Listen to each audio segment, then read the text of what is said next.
Okay, good evening, everyone. I'd like to thank you. I'd like to welcome you to the Springs Municipal Advisory Council meeting of January 10th, 2024. That's hard to believe. Call this meeting to order at 6:37, 6:33. Thank you. Don't know how to tell analog time anymore. Welcome, everyone. I'll take roll tonight. Councilmember Winders, Present. Councilmember Lombard, Present. Councilmember Reyes, Present. Councilmember Allen, Present. Councilmember Alcaraz, Present. and I'm here. So thank you all.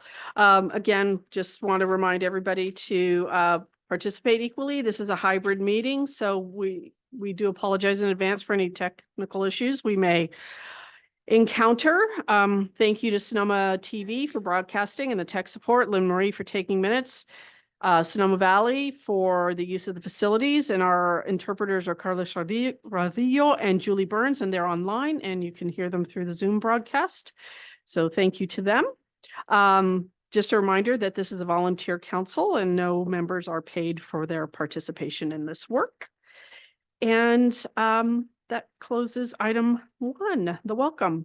We'll move on to item 2, which is the approval of the minutes of December 13th. Are there any edits or corrections?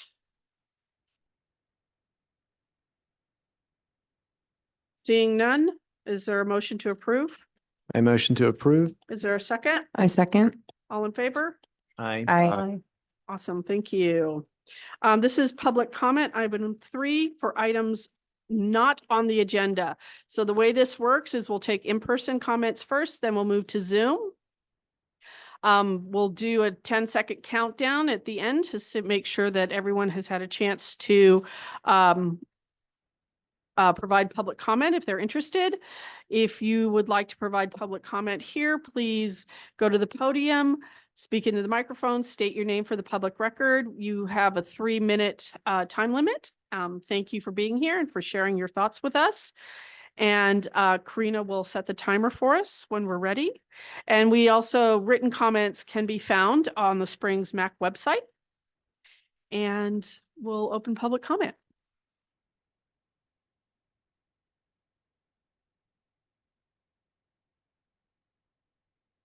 Wow. Nothing online? No raised hands, but I will make a quick announcement. Yep.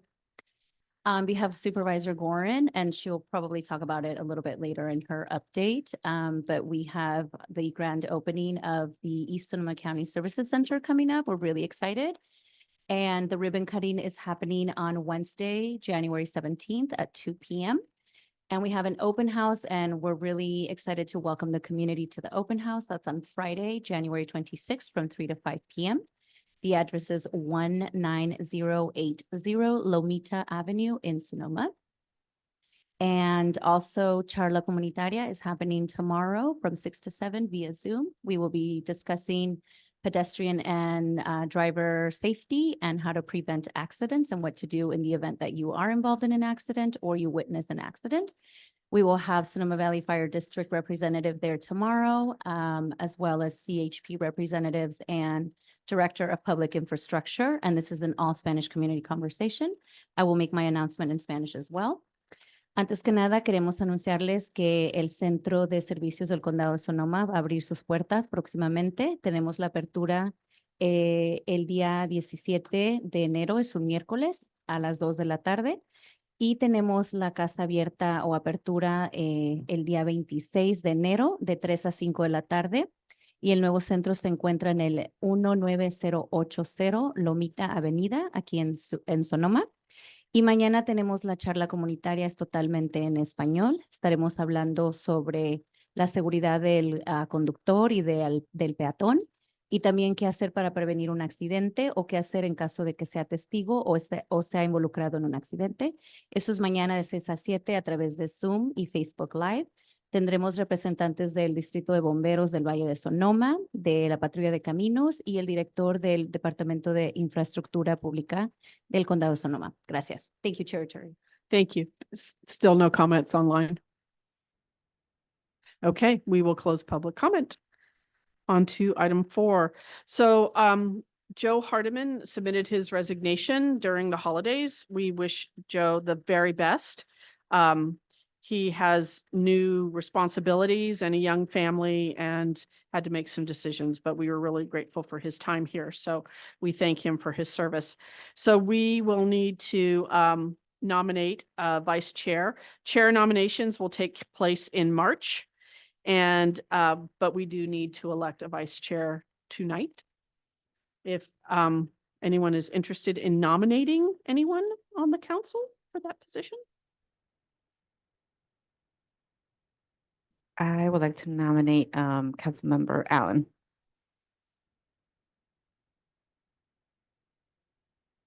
Is there a second for that? I second that. Any other nominations?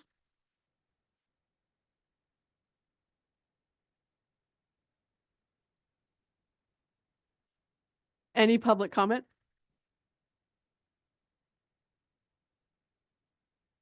Okay, we'll take a vote. Does this need to be roll call?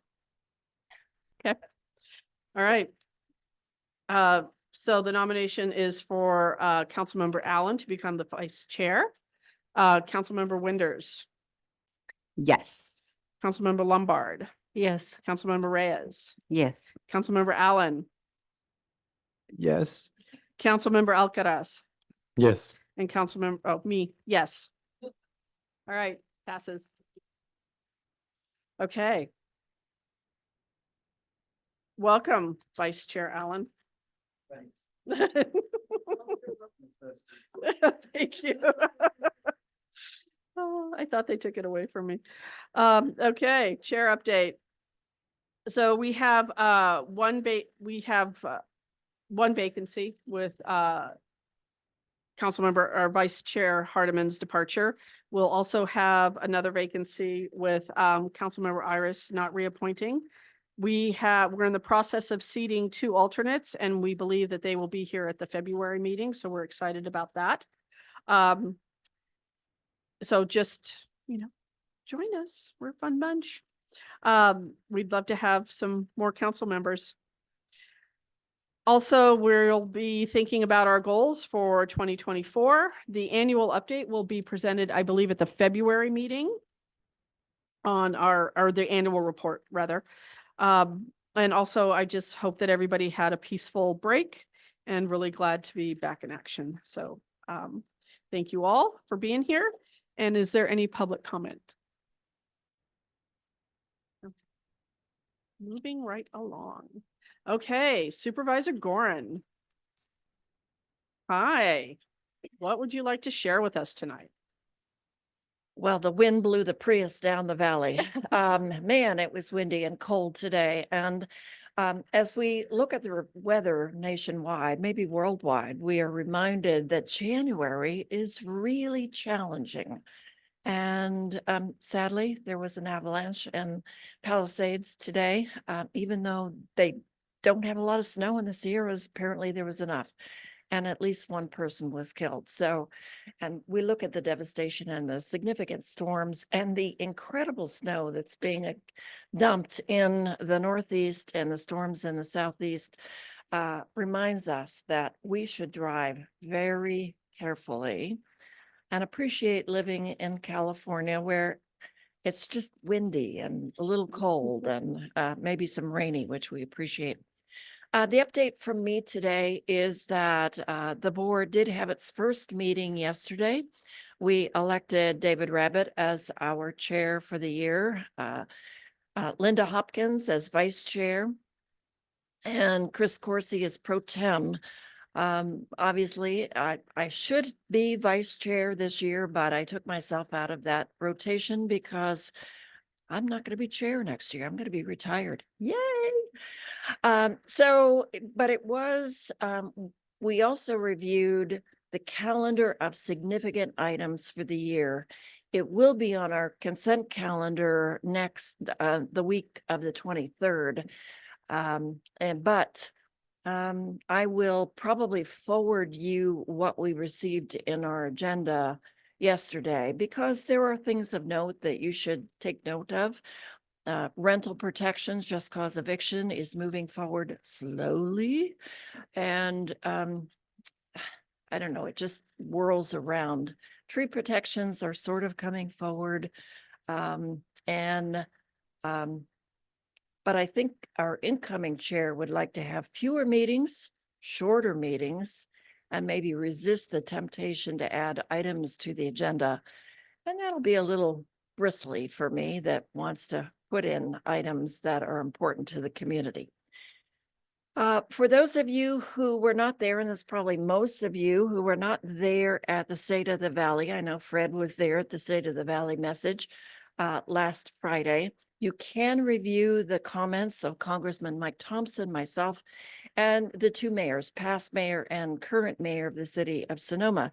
It's worth reviewing to see how we are moving forward nationally, as well as the infrastructure issues that I hope I gave credit to the Springs MAC for addressing and focusing on. And also the great refreshing enthusiasm of former Mayor Sandra Lowe and her focus on art, and the bench for Ada Limon and a number of the other projects. Was also interesting to note that both I and the current mayor, John Gurney, mentioned the A word, annexation. And this is where we're meeting with a small group of folks, continuing the conversation about how we talk about that in the community, how we consider that in the community. It's more than just finances and projections of finances. It's looking at the benefits of shared services, looking at the ease of fire services moving forward with both the city and the county, perhaps combined. And it's a topic of conversation that I think people in this room have been talking about for a while, and appropriately so. So we'll figure out the best way to bring it forward and make sure that both of the MACs and the CAC are involved in the conversation. And right now, we don't know exactly what that might look like. The other item of interest that I'm moving forward on is the formation of the Enhanced Infrastructure Financing District. We love acronyms, EIFD. We can thank former State Senator Lois Wolk for that redevelopment 2.0, using tax increment without necessarily a vote of those residing in the district. And you draw a boundary. I think it's important for the city and the county to work on this. You appoint members from the council, members from the Board of Supervisors, public members to form a public authority. And that public authority would look at the tax increment projections over the next 35 to 40 years and develop a list of projects that are not just infrastructure projects, but community services, parks that could be financed with the tax increment moving forward. This is something that downtown Santa Rosa has moved forward in creating. 2 members of the board has been appointed to that public finance authority. It's a financing mechanism that is being embraced and explored by Supervisor Hopkins. And certainly I am doing that in Sonoma Valley. The county is understandably a little concerned about tax increment going here, and not having enough funding to maintain the services that the county needs to provide. So the county is moving forward with developing a policy that would really get down into the weeds to figure out what the county needs to maintain service levels and what is appropriate for focusing on that area. And I think that's my report for now, but thank you all once again for your amazing service. And I know some of you are leaving. I'm sorry to see Joe leave because I thought he added a lot. Iris, we're going to miss you and your blue hair. I've told Iris I'm threatening to come in with fuchsia hair at some point. You never know. I have a bottle of lavender at home. See, You can have there you it. go. I could be the lavender lady. You could. But thank you all for what you contribute here and in the community. And also thank you for all of your efforts for the amazing winter celebration. It was fabulous. We have great weather. So many families were so happy to see Santa Claus, who came down with a cold after hugging so many kids in our community. And we're not going to let him do away with that role of Santa, but he may be wearing a mask next year. We'll see. So I'm available to answer questions. Thank you. Thank you, Supervisor Gorin. Is there any comment from council? A question. And Iris? Actually, my question, okay, the 650 acres at SDC that are transferring to Jack London. How did 750 go down to 650? I'm wondering what happened to 100 acres. It's a good question. You and many other folks are wondering about the discrepancy of the number of acres of open space being allocated, not necessarily initially to Jack London, but first of all to state parks. And there are discussions between state parks and Jack London park partners, and I think regional parks to create operating agreements and add some acreage to those parks. There was a rumor floating around that the two reservoirs were not included in the transfer. Absolutely not. They are included with the transfer with the open space, but there are water rights that are going to be given and to the developer to assist with the provision of water on the campus. Camp Via is excluded from the original 750 acres. That will be moving forward as a separate item and merging into state parks. So that's not going to be excluded. And I'm having a meeting with CAL FIRE and DGS because some of the acreage is being transferred to CAL FIRE. And I'm trying, and I think this is music to Steve's ears, and maybe he has more details than I do. But right now, I'm unclear about their intentions of creating presence on the campus. We would welcome them to have a similar resident camp that they created at Los Gulicos and have a presence on the campus. But beyond that, I don't know what that looks like. Thank you. Jesus? And also, I would say there is a buffer around the development for vegetation management and to keep the boundary. I don't know what the boundary is of the footprint yet, but there will be a buffer included in some of those acres of open space. Thank you. Sorry, Jesus. that's all right. My question is about the financing authority district that you were just talking about. So it is about increasing taxes. It is not increasing taxes. There will be no increase in taxes, but the property taxes that property owners pay on the property that they will develop or have developed, they are a portion. Part of it goes to the county, part of it goes to schools, part of it goes to various entities. And the growth in property taxes are what we're really talking about. The tax increment is the funding that will be used to finance infrastructure. So it's not an increase in taxes, it's using existing taxes. Oh, that's great. Yes, Then we're going to let Steve talk about the increase in taxes. He can be the bad guy. okay. Well, then, so when this group forms, obviously, like you say, there will be. That's what I was going to ask. Isn't that the next? Oh, okay. Is it number 7? And I haven't looked at the update. Okay. So maybe we can. I get just more sort of information then. dived into that policy and Karina sent me the agenda and I didn't look at it. I'm bad. Thank you, Karina. And so that is essentially what we're talking about. And are there going to be other folks commenting on that? Karina? Okay, good. I'll save my comments. That was just a segue for you. So I think we'll get more information with item 7. Right. Are there other comments from Mm, Jack? Go ahead. Hello. And then Vice Chair Allen and then Councilmember Reyes. So yeah, just one clarification. I think I understood, but the both Lake Suttonfield and Fern Lake, the idea is water access and water rights is allowed within the sale, but the effectively the footpath around it is not.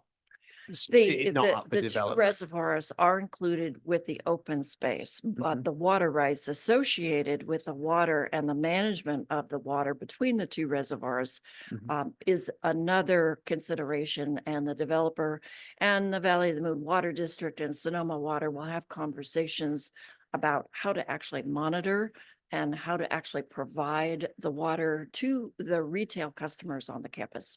Okay, so that means the land goes to open space and not for a house. Exactly.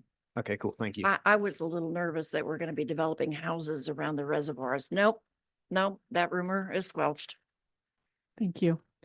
Councilmember Reyes. Yes, no, I don't know if I missed it, but I don't know if you were gonna give an update on the East County Services Center. Oh, yes, I was supposed to say that. And Karina said, could you talk about this? And we've been talking about this for so long. We are so excited to sort of open the doors of the East Sonoma County Services Center. And Mary Carmen brought her lunch, and she had lunch with us in the office. And that is both a blessing and a challenge, because Karina is in her office. And I would not encourage you or clients, potential clients, to expect to receive services by walking in. We are not ready for walk-in services. The human services, health services in operation by appointment only. We don't have our a receptionist, navigator installed yet. Simone does not have, she's fluently bilingual. She lives in Sonoma Valley, but she's a temp agency and knows not enough about the county. So don't expect a lot of service from her yet during her learning curve. And Karina's in there and people are peering in and then walking in, and she's gotten nothing done. So we're saying you could go ahead and work remotely from your home again while we settle out and move into the services center. The ribbon cutting, the ceremonial ribbon cutting will be next week on the 17th at 2 o'clock. I looked to her, she's the keeper of the times. And it really will be just a few folks cutting the ribbon, but you should make note of the open house, which is January 26th from 3 to 5. We'll have some goodies there, and you'll be able to take the very short tour of the building and get to meet some of the folks providing services there. So Mary Carmen, thank you so much. And Karina was probably kicking you saying, ask her about that. I thought it was gonna be the first thing you said, and I was like, oh, Now, did I where miss is it? that? Okay, thank you. No more council comments. Okay, we'll take public comment. Would you like to take a seat, Supervisor Gore? Are you giving me instruction? I am. I Oh, that's am. We'll- exciting. Yeah. And we'll Thank see if there's any I will. public comment. I don't see raised hands. Okay, we'll give it a minute. Okay, seeing none. Thank you, Supervisor Gordon. Okay, item 7. We have a presentation from Cristel Guerrero, the County Administrator's Office, and Kristen Horrell from the county council on the Enhanced Infrastructure Financing District policy. Are they online? Yes. Hi, can you see me and hear me? We can hear you. Go ahead. Okay, thanks. Christelle is unfortunately sick and will not be joining us tonight. So my name is Kristen Harrell. I am a deputy county counsel at the County of Sonoma. And I will be giving you a brief overview on enhanced infrastructure financing districts. And I have to say that Supervisor Gorin did a wonderful job of giving an overview. I also have to mention that due to the weather where I live, I've been having some technical difficulties. So if for some reason I just get disconnected, I will reconnect as soon as I'm able. And a PowerPoint was created. So I can, it's not necessarily a PowerPoint, I guess. It's a handout. I'm not sure if that was included with the materials. I can share my screen if that would be helpful for you guys, or I can just go ahead and kind of just generally discuss the enhanced infrastructure financing districts. Kristen, if you can share screen, go ahead, please. Okay, great.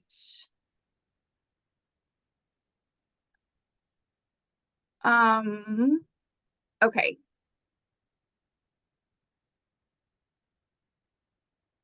Can you see my screen? Yes, go ahead. Okay, great.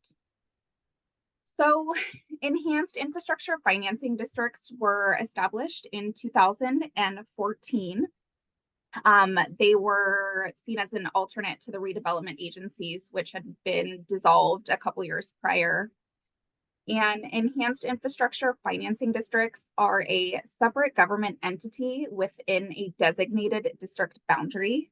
And as we will go through in a little bit, part of the creation of the EIFD is you determine what the boundaries of the district is going to be. It can be, you know, wholly within a city, wholly within a county. It can overlap. And so as previously mentioned, this is it's a financing tool. The EIFD is a financing mechanism. And as Supervisor Gorin mentioned, this is not a new tax. This is essentially tax increment that is used to finance projects or facilities within the boundaries of the district. And so how that occurs is you will have what is known as your base year, and that the base year is the year that the EIFD is formed. And whatever growth occurs after that in property taxes, that amount will essentially be diverted from the other local agencies to this EIFD. And it can generally be a percentage of property tax increment that can be diverted.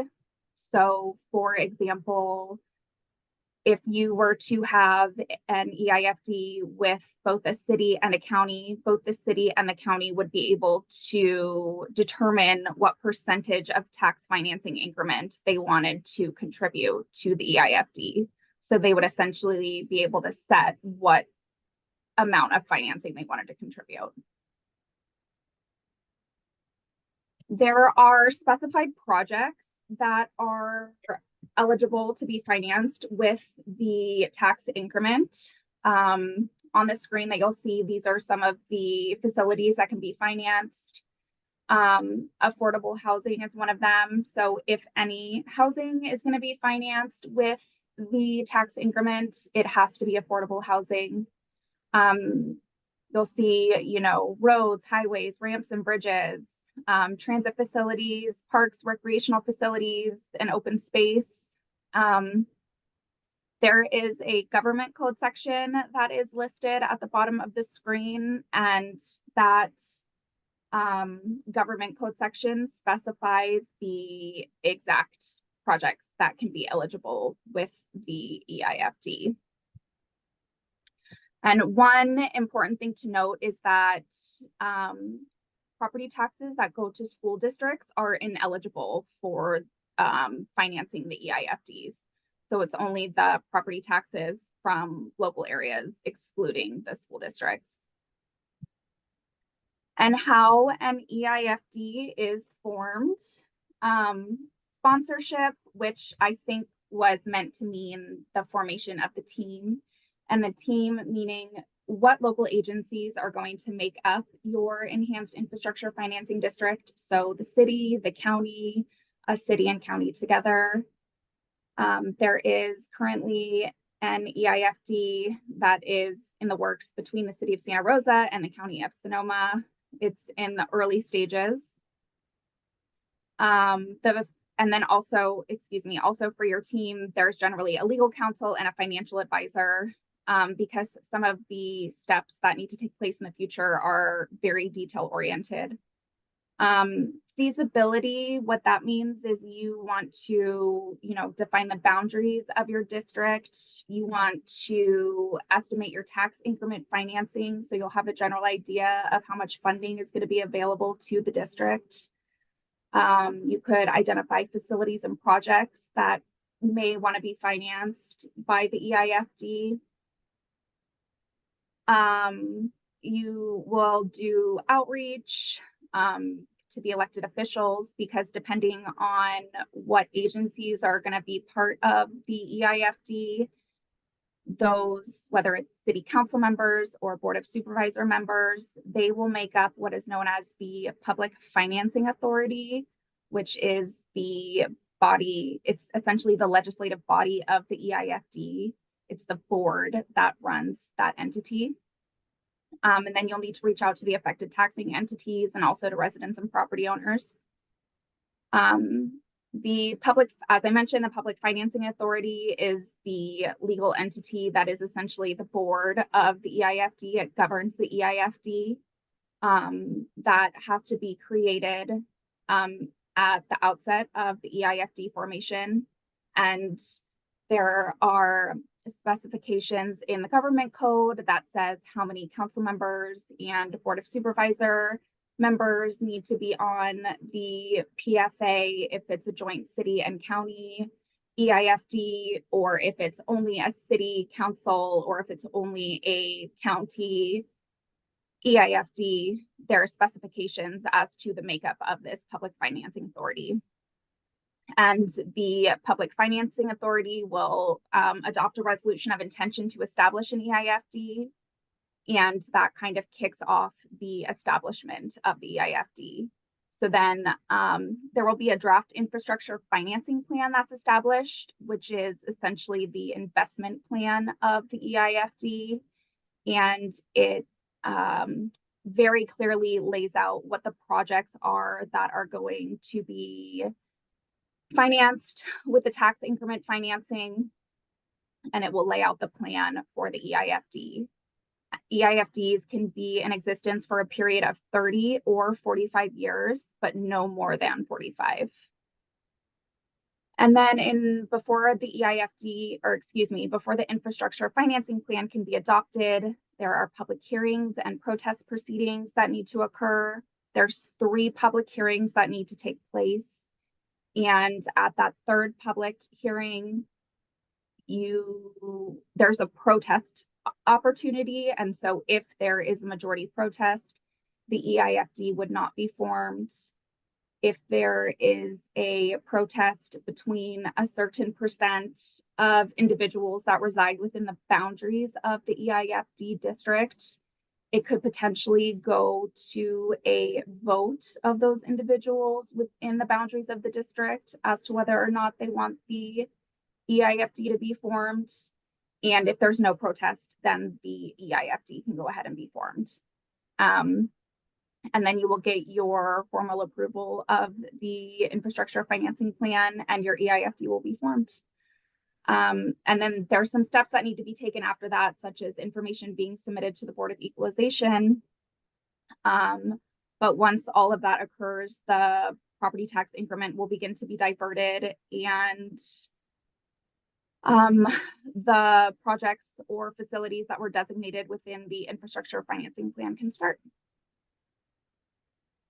And that was a very broad overview of EIFDs, and I'm happy to answer any questions that anyone may have. Thank you, Kristen. Are there questions from council?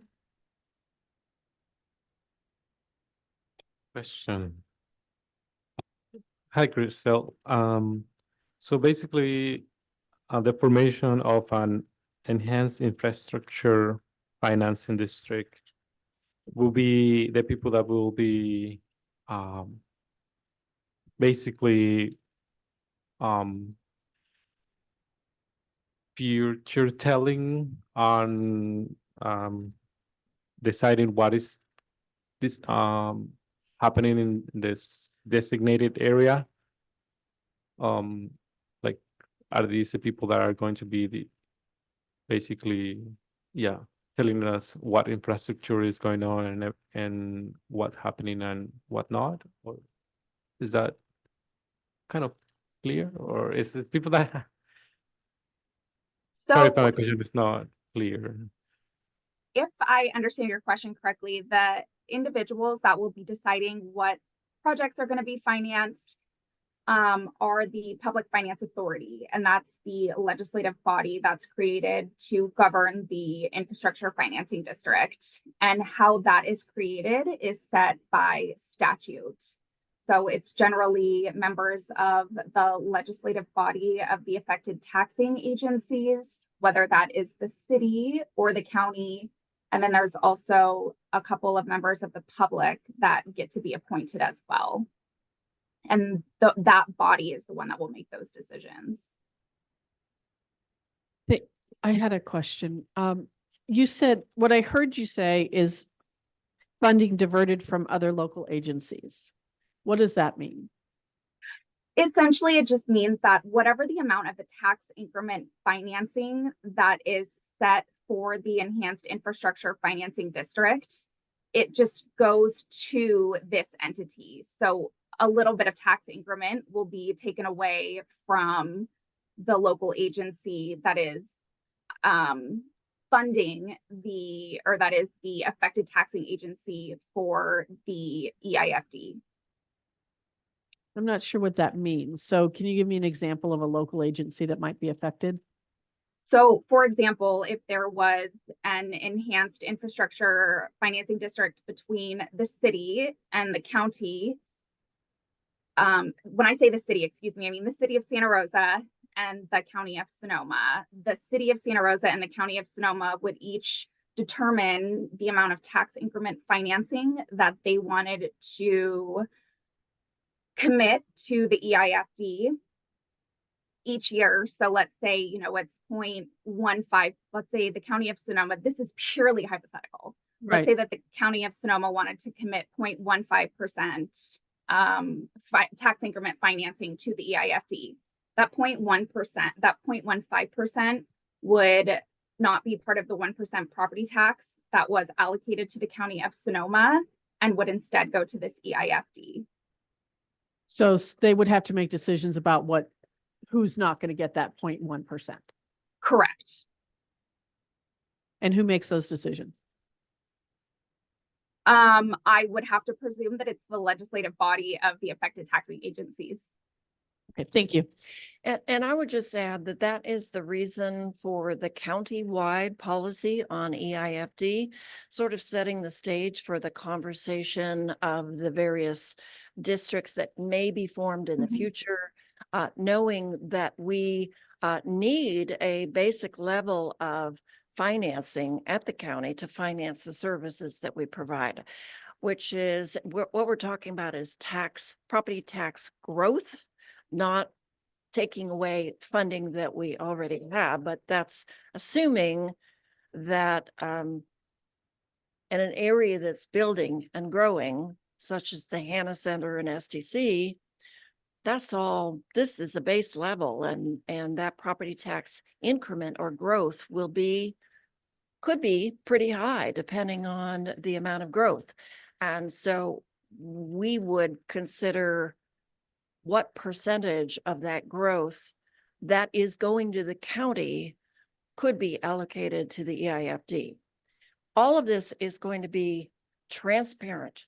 The Public Financing Authority, just as the Redevelopment Board, public meetings, conversation with a list of of infrastructure issues and services that could be funded with the tax increment over 35 years, 45 years. And so all of that is public information and discussion, much like the City Council or the Board of Supervisors. And what I did not talk about is that any consideration of that boundary area needs to take note of the existing redevelopment areas that had been established previously and have not yet expired. For example, the city of Sonoma chose to make their entire city a redevelopment area. So their tax increment would not kick in until the redevelopment area expired, I think in 2030, 32, 34, something like that. The same with the Springs redevelopment area, that does not expire until about that time, 8 to 10 years. So the tax increment would not start accumulating from those areas until the obligations had been paid off and the expiration of the redevelopment area. Complicated, more to come, could be a good thing. And there is a long area of that could be considered for financing using the tax increment. It's not just bridges and roads. It could be services, and it could be parks and plazas and those kind of assets for a community. Thank you. Marty Cutterman and then Iris. Okay, thank you. And just one clarifying question. Was any of the money from the RAC that was in Sonoma at one point, did any of what was given back or taken back put into this entity? No, No. the funding accumulating from the redevelopment areas all are being designated to pay off the bonds and projects that have been financed through redevelopment. In other words, Highway 12. That should be paid off by the time tax increment might start accumulating from that area. Thank you. Iris, did you have a question? Yeah, this is not my area of expertise, and you'll And, find and that out. it is the area of expertise from very few folks. Okay. What is confusing to me is that, okay, there are several things. One, looking ahead in 25 to 30 years is daunting, and could produce bad assumptions. The other thing is, I don't really understand how creating another entity to govern the money that is accumulated is going to make things better. How, is that going to make things better is my question. And the other thing is, we have a problem with things being funded now, roads for one, living in the Springs, it's a big complaint. And there's certainly other, and parks and things like that. So how is adding another entity on top of all that with more fingers in the pie, voices? Excellent questions. And I would say that's creating an overlay of even more local control. Because even though I'm an amazing supervisor and have superpowers in convincing 4 colleagues to fund Larson Park and Maxwell Park, it requires superpowers that even I don't have. So this is an opportunity to look at how local entities, members of the financing authority could, that similar to redevelopment, could specify a number of projects similar to the redevelopment agency of yesteryears. So it's going out to the community, asking your advice about what your needs are, and then looking at the projection. It is a projection, it is assumption of what could be accumulated, and prioritizing those projects and services. And if we don't raise enough money through tax increment, then the lower priorities fall off until we do accumulate the tax increment. Thank you. Another one? And I will just add, I'm sorry. Go ahead, Kristen. I was just going to add that the infrastructure financing plan is something that is brought back before, I believe it's the Public Financing Authority every year. It's reviewed yearly so that, updates can be made, because you are right in that it's so hard to, set something in motion in one year and then expect it to, be the same in X amount of years ahead. So it is something that is reviewed every year. And in the public, and I would assume, and correct me if I'm wrong, Kristen, The Public Finance Authority, is that a public meeting that people could Yes, attend? yes, they're Okay. subject to the Brown Act, and the Public Financing Authority. The board members adopt conflict of interest codes. Or there is a conflict of interest code for Form 700 filings. So yes, they're public meetings. Downtown Santa Rosa is a little further ahead in creating the EIFD. We've been talking about this for a number of months. We have not made a decision on how, what level of tax increment the county will contribute to essentially a small area of downtown Santa Rosa. But that's the area of anticipated growth, and building the tax increment up in that area.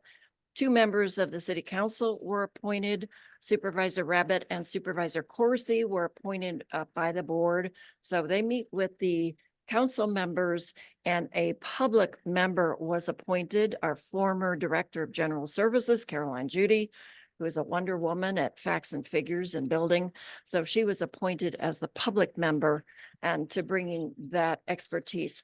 But it is still to come back to the Board of Supervisors to allocate the certain level of tax increment that we want to devote to that area. So a lot of decision-making to come.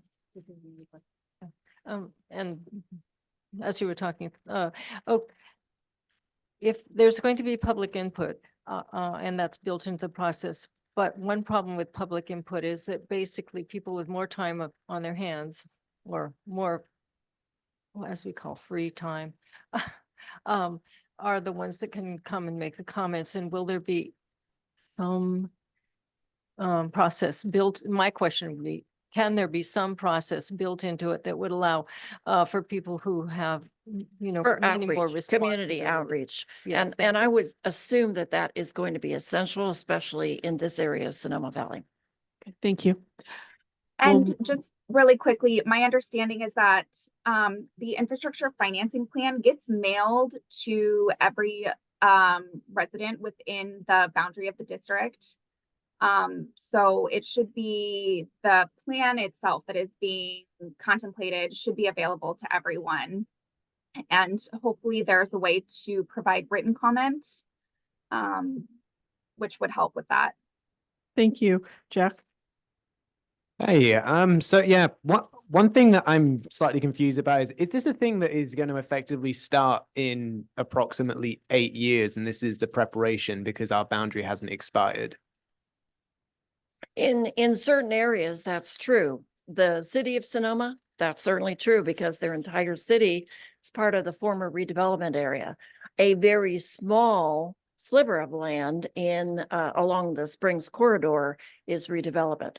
So if we move forward with the action by the Board of Supervisors to approve this and appoint the members, the action for the city council to approve this and appoint 2 members, and the action to appoint at least 1 public member, then that board could start meeting to talk about the projection of tax increment.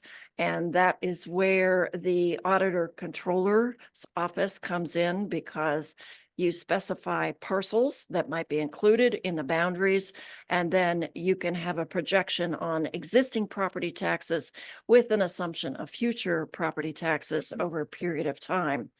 And you could start looking at expending those funds from those areas, especially those areas that would be growing, so to fund the infrastructure and services that would be very helpful to accommodate that that development. It does not mean that it obviates the need for any developer to finance infrastructure impacts and services, parks, et cetera, for the residents of those areas. It doesn't absolve them of that. And so this is in addition to work on their, to cover, to really pay for assets that the community would value. Thank you. We'll go to public comment. Any public comment from the audience? Okay, we'll go, wait, we'll, after Fred finishes, then we'll take yours. Thank you. Hi, I'm Fred Alabak. live on 8th Street East. And so I was gonna ask who's in, but I think that Susan said 2 Board of Supervisors, 2 City Council, and 1 member of the public. And so I presume that those people would create the boundary. And so that I'm curious, how big could the boundary be? I mean, it just, whatever needs service. And so I was imagining what projects could be taken up by that, and something like farm worker housing, or if you look at the demographics in the Springs of how bad housing is a problem, affordable housing could certainly be something that could be financed there. Does LAFCO have to approve this district? And who in Santa Rosa is pushing back against this? Is there opposition? And I wonder what interest groups in Santa Rosa are pushing back. Okay. Great, thank you. Thank you, Fred. If you'd state your name for the record. I'm Gil Dong. I live in Agua Caliente, and I will be an incoming alternate to this advisory council. So I'm here to meet you all. So thank you. Thank you, Supervisor. The question regarding to this district, what's the base year, or if county council's still on the line? What will be the base year? Because every year we get reassessed on property taxes. People sell their homes. So the tax rate is different. And so when we look at increments, one person who lives here for 20 years, their increment goes up very little, whereas someone who buys a house, you'll see a big change. So that's impact funding. The next question I have is, if a city and a county join and create this district, does it exclude any of the other agencies that our property taxes go to, like the fire district? And would that even preclude the fire district from accessing monies because they provide county and city services with redevelopment funds of yesteryear? There are a lot of projects were done, like rebuilding fire stations through the earthquake retrofits, rebuilding libraries, and improving downtowns to attract downtown business.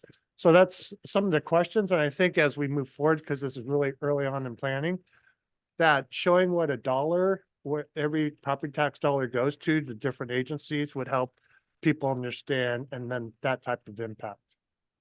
And Kristen, I'm hoping you can answer that.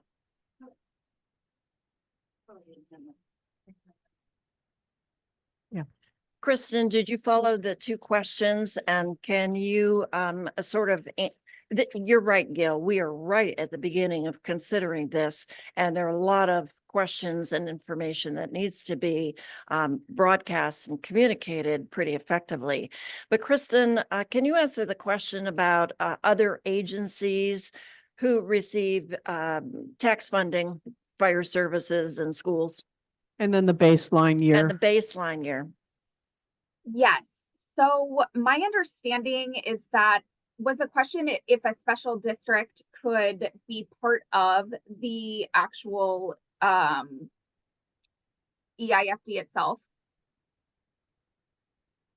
A special district, meaning fire services, be a part? Yes. Oh. And from my understanding, maybe, but I think at least initially, the tax increment that we're discussing is very small. So it's not going to raise significant amount of funding to build 5 fire stations. I leaned over to Steve and I said, be careful what you wish for. And, but yes, and what other agencies could receive funding from the EIFD?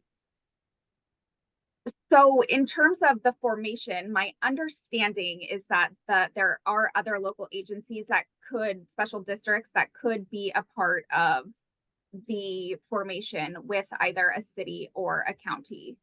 I believe that to be correct. I am not 100% positive on that though.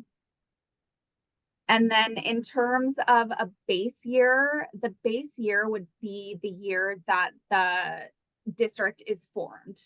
So for example, if a district was formed, and when we say formed, we're talking about complete formation. So we're talking about going through the entire process of the Public Financing Authority being formed, going through the entire infrastructure financing plan being adopted.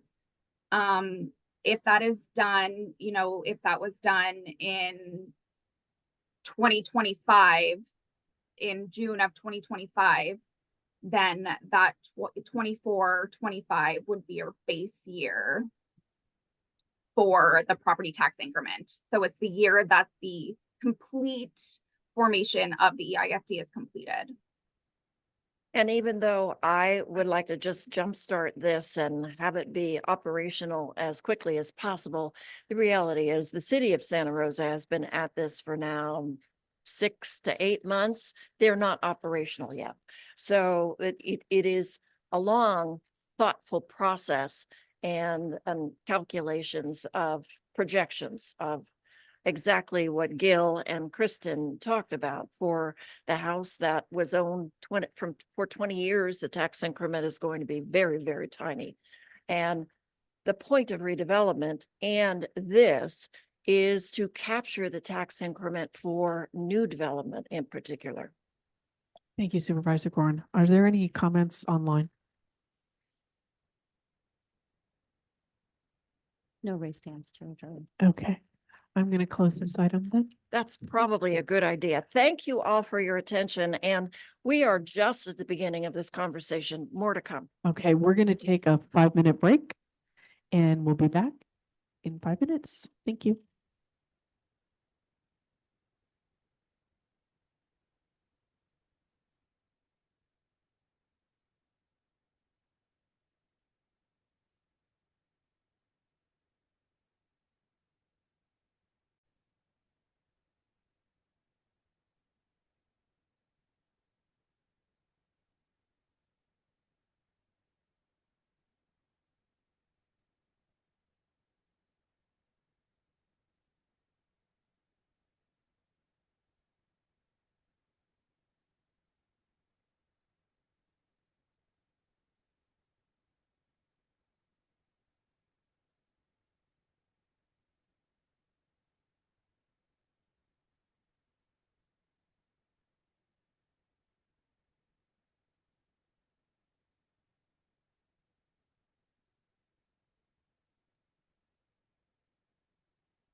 I've done a couple of these presentations to the hospital district board, city council, and other community groups.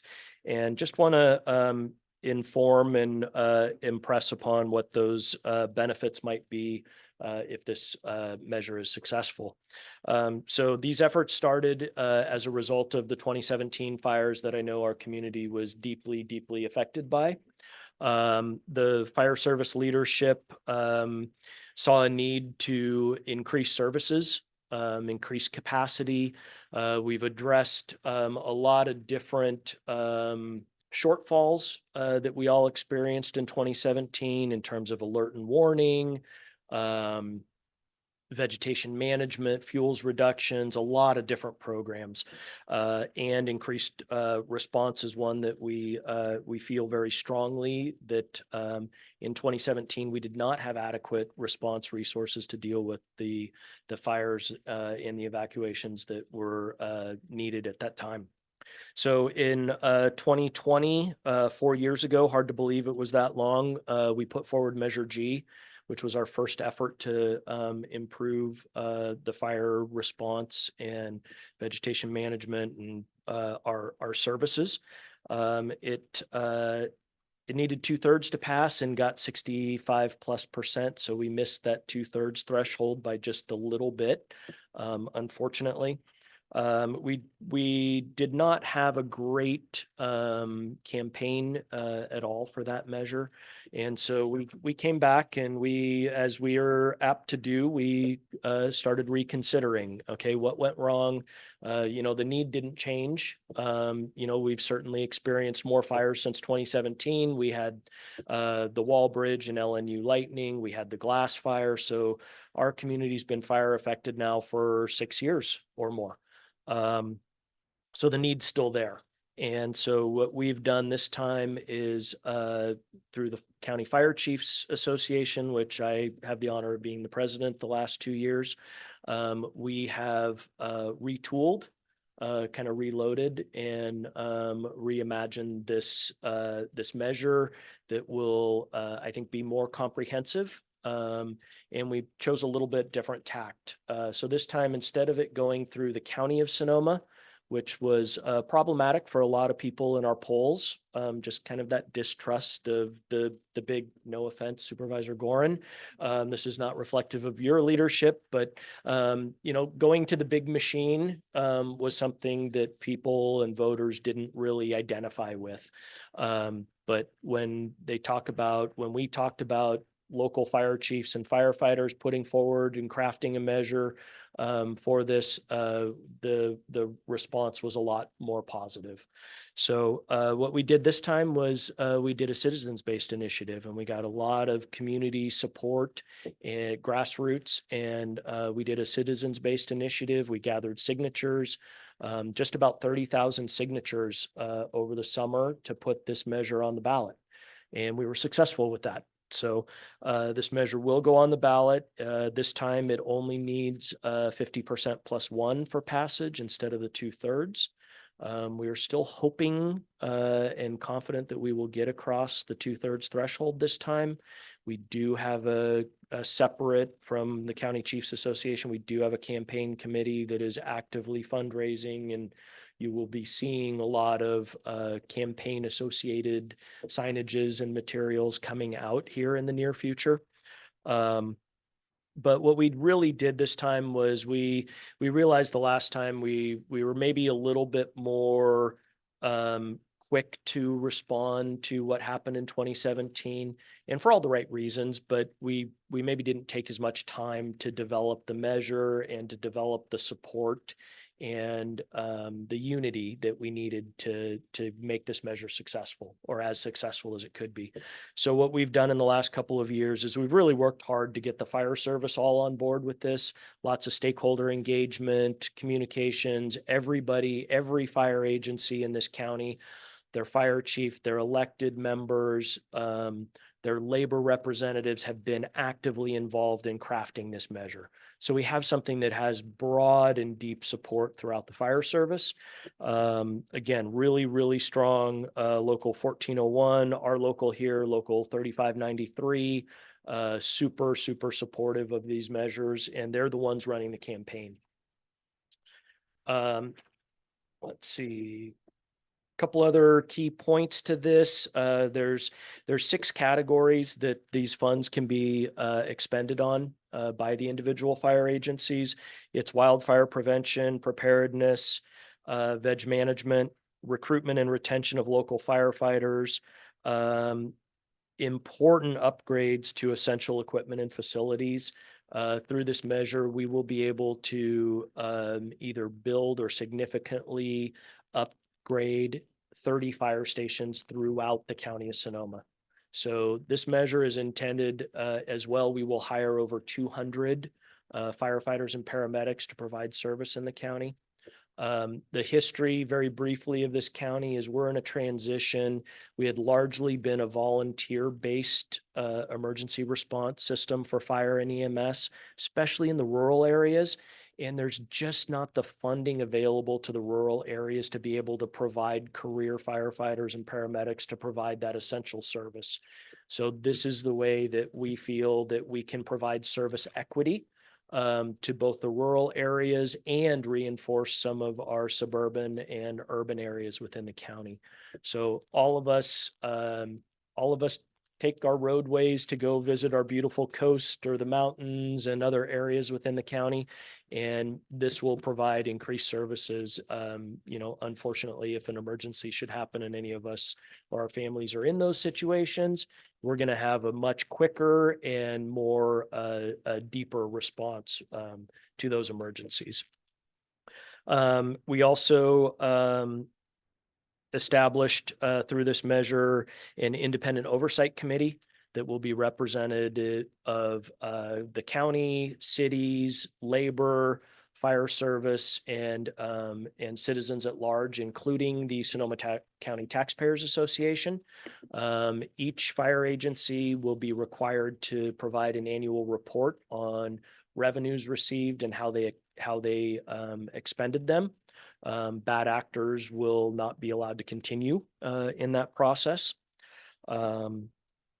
And as I mentioned, we've got really strong coordination and partnerships this time between labor, our volunteer firefighters. Volunteers still provide a really important service to all of our communities, but we can't rely on them in the same way we used to 20, 30 years ago.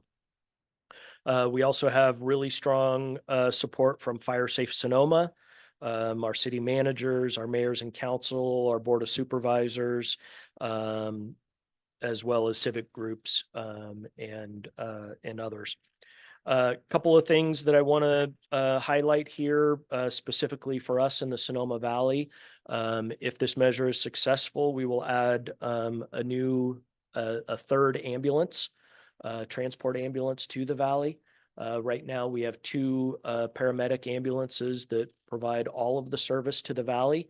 This is the same level of service we have had since before 1980. And as you can imagine, the calls for service have quadrupled in that period of time. We will also add a new engine company, an additional fire company around the clock. We will add in total 17 new firefighter and paramedic positions within our workforce, 2 new fire stations, and be able to add 2 additional prevention and support positions that will continue the good work that our prevention staff does. I know many of you are familiar with Gary and Trevor in our prevention bureau. They do a lot of outreach, work with the Ecology Center and others, and that work can just be expanded exponentially with added capacity to that division. Lastly, just to kind of talk about a little bit, I mentioned that we have 2 staffed ambulances. We respond in the last 12 months to over 2,700 medical transports. That's a pretty significant number for us. Almost 2,100 of them went to our partners in EMS, which is Sonoma Valley Hospital. So over 75%. In the last year, 257 times we had to take an engine company, a fire engine company, out of service to upstaff an additional ambulance. While we do that to appropriately and as quickly as possible deal with an emergency at hand, it is a risk, and it's a big one, that when we take an additional fire company out of service, if we do get a fire emergency, we're shorthanded. And so this measure will absolutely help us to address that and minimize those times that we have to take an engine company out of service. Last thing I will say is if anyone wants more information, and I apologize, this isn't on the slide, but safersonomacounty.org is where anybody in the community can find out more information. I'm just hitting the highlights here, but there's a lot more information out there about what this means countywide. And if anybody has the desire to support or more information, that's where you can get it. But if there's any questions, I'm again available for all questions, but want to be respectful of time. So thank you. Thank you, Chief Aker, and all the best to you on that. Thank you. On that measure. Thank you. Any comments?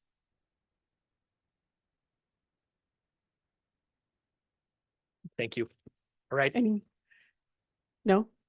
Did you want to say something?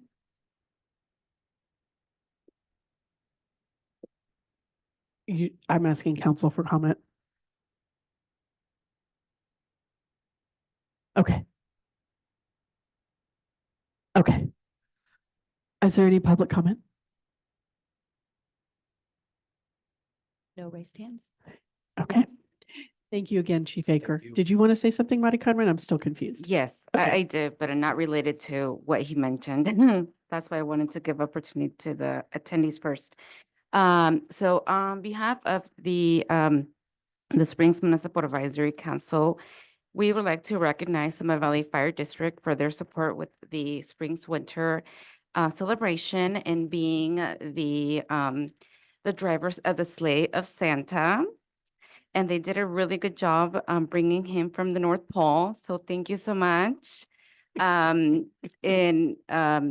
Por parte del Consejo Municipal Los Springs, queremos hacer un reconocimiento especial al Distrito de Bomberos del Valle de Sonoma, porque hicieron un buen trabajo en conducir el trineo que trajo a Santa desde el Polo Norte. Así que, so this recognition is for Gary. Thank you, Gary Johnson, who was able to make that possible, and with the support of Chief Aker. So we would like to recognize you, Mr. Aker.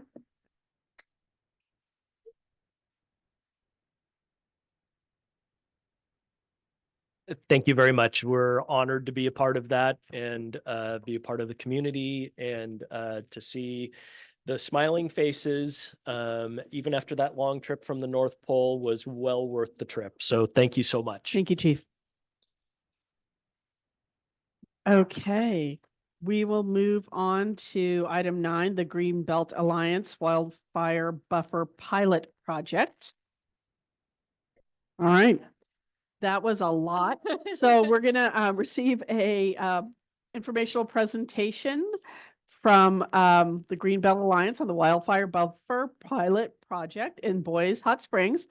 It's in collaboration with Sonoma Ag, Open Space, the Sonoma Ecology Center, Pepperwood Preserve, and local fire experts. The project identifies landscape and parcel level strategies to help reduce wildfire risk for adjacent communities.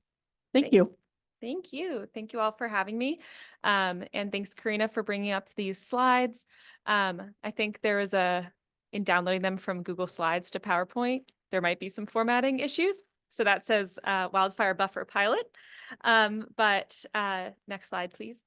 So I'm here today to introduce you to a project that we have been working on over the last year that's really in its initial phases of understanding what this project should be. And we're here today because we really want your input and to introduce you to this this project and really the opportunity that we see here. So I'm just going to dive right into how this project came to be, what's been done so far, and also why we're here today, why we want to chat with you about all of this, what's to come. Next slide, please. So when we talk about a wildfire buffer, that can mean a lot of things. So this work originated out of research that we did a couple years ago and a growing body of research on the role of wildfire buffers or green belts in wildfire protection. And so some of the research shows that a green belt buffer area can slow down a wildfire, provide staging areas for wildfire defense, and be an area that allows for prioritizing vegetation management. When we think about all of the many acres we have to treat, it can be a good way to kind of prioritize that treatment in a way that is protecting the community, and also a way to use our planning policy tools to limit development in very high-risk areas. And so when I'm talking about a wildfire buffer or greenbelt buffer, that can mean a lot of things. So a couple examples are an open space or a park, preserve, an agricultural area, a vineyard, a naturally irrigated, or not naturally irrigated, an irrigated land use, or a planned zone that is, kind of a fire break or a vegetated area, and sometimes even recreational areas like golf courses or bike paths. So that's kind of the work that got us here was really being curious about how we could use our land in ways that can protect the community and also provide co-benefits of recreation, of a place to walk your dog or to get outside, but also for wildfire defense have really tangible project impacts. So we Greenbelt Alliance, were funded through the California Resilience Challenge, which is really thinks about pilot projects. How are we thinking about new ideas and making them real to do the first steps in understanding what a wildfire buffer could be and how that could look in a community. So the goals of this project are to provide really long-lasting wildfire risk reduction. So thinking through holistically about wildfire risk, how we're planning our communities in ways that can really reduce that risk. And in the process, taking the initial steps, which is identifying those high impact areas. So getting, physical down to that parcel level of what are we talking about in terms of a wildfire buffer area. And also how are we doing that? Because you talked a lot about taxes and tax increment financing districts, and all of these things take money and resources. And so we really see it as a benefit of working with a lot of different agencies and partners in this to be able to have a feasible implementation plan that really can bring together a bunch of different agencies to make this a reality. Can you go back one second? So to preface a discussion, a couple questions of just initial thoughts. What is coming up for you all in with this project? I'll share a little bit about our partners, but who else should we be working with and talking to? And what are some of the big priorities and projects coming up for you in your community that you think could overlap well? So here's a little snapshot of the project timeline. We officially kicked off this project about a year ago. And the first stages has really been focused on data collection, mapping, technical analyses, really understanding from Sonoma County as a whole, where we're going to focus and understanding all of the data that's out there already. Right now, we are entering a phase of, we want more engagement. We want to not have these maps baked and then come to the community. We want to be having an iterative process where those pieces can change based on all of your feedback. And so that's a really exciting phase to be in right now. And looking forward, this is going to be all put together in kind of an implementation plan and a report and many, many more next steps. So this is very much just the beginning. So here's a snapshot of our project team so far, including Sonoma Ecology Center, who's here today. Sonoma Ag and Open Space has been a key partner in this work, thinking about their land holdings and their conservation easement strategies and how they could play a part in this work. And we also convened a number of technical advisors in a technical advisor committee to understand what we needed to think about when creating this wildfire buffer space.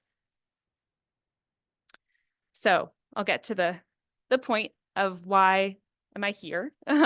Why Sonoma Springs? So we started with looking at the whole of Sonoma County, and we really wanted to make sure that this buffer project was serving community that really needed attention and needed more additional resources, and was facing really high wildfire risk, both physically, but also in terms of social and demographic factors that make it harder to react and recover to a wildfire.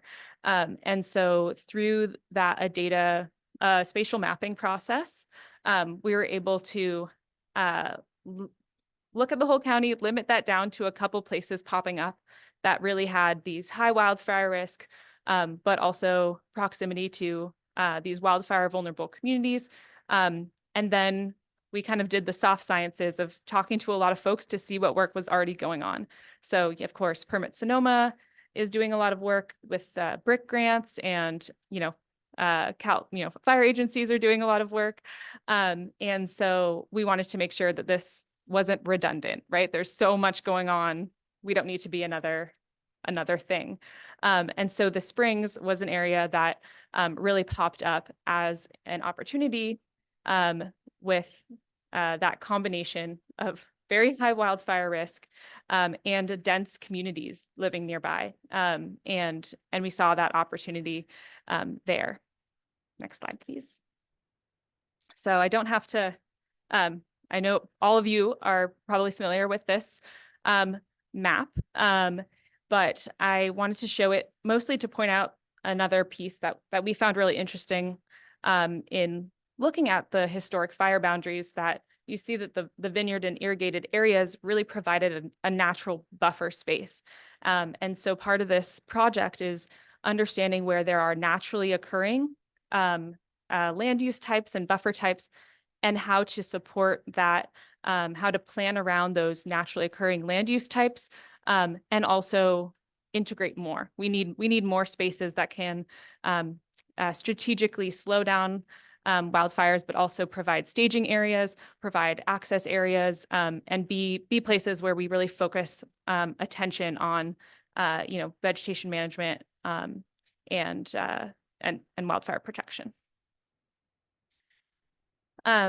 So to get not too nitty in the weeds, but in looking at the kind of Springs area, we've engaged, Pepperwood Preserve, Sonoma Ecology Center, Sonoma Ag and Open Space, and a lot of different folks that are familiar with wildfire, science, vegetation management, and the area itself, to be able to kind of carve out these loose groupings of parcels.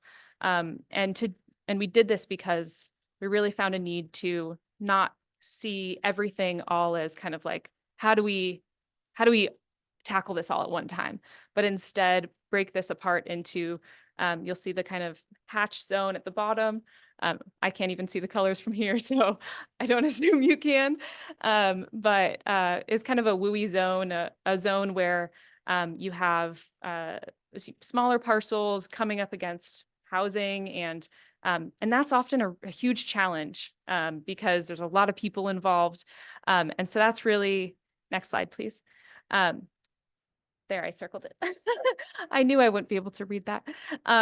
And so this focus on that WUI area is really what I want to kind of point at today as the area where I think there's a lot of opportunity in working together to think about what this wildfire buffer space could be, what are the strategies that we could use to reduce the risk here, and make it a space that I think we see a lot of opportunities here. Is not just wildfire risk reduction, but also, a multi-benefit space over the long term.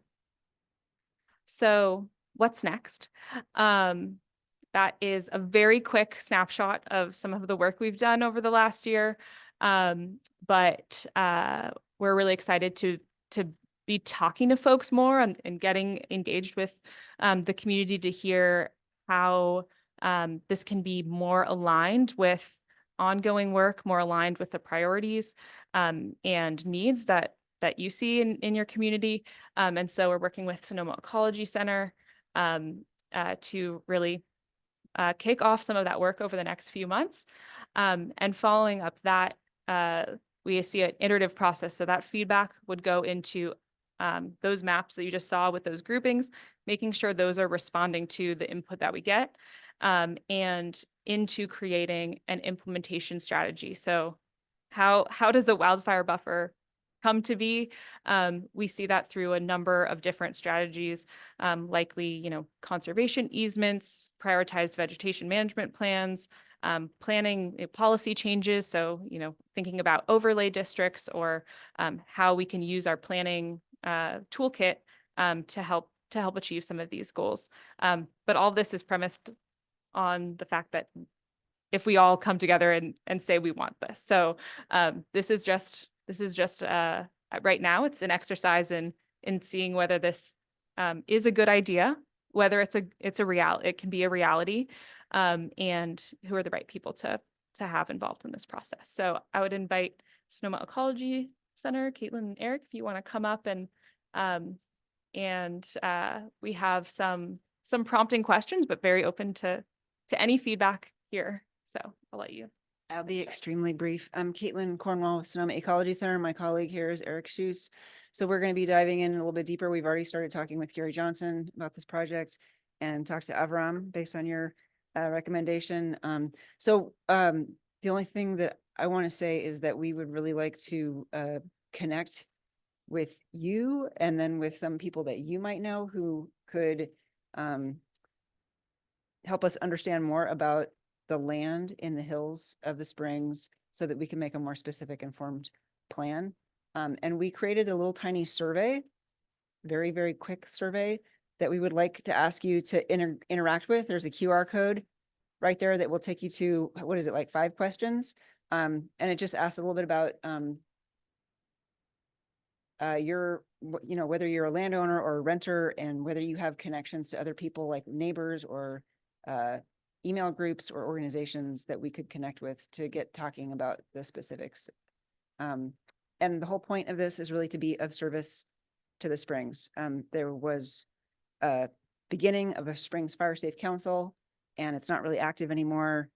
Greenbelt and others got this funding, and we think that this project could help do some of what the Springs Fire Safe Council would be doing if it was active. So we really want the project to serve the Springs community. So tell us how to do that. We're open. Okay, thank you very much, and thank you for this work. We really appreciate it.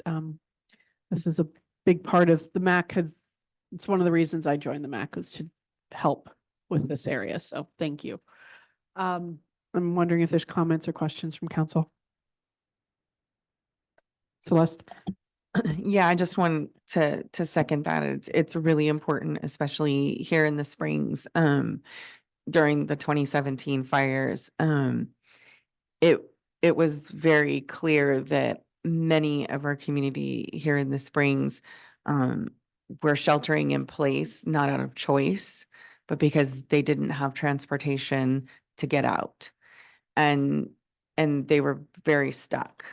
And, we got really lucky that the fire and the flames itself didn't make it down into our neighborhoods in the Springs, but it got very, very, very close.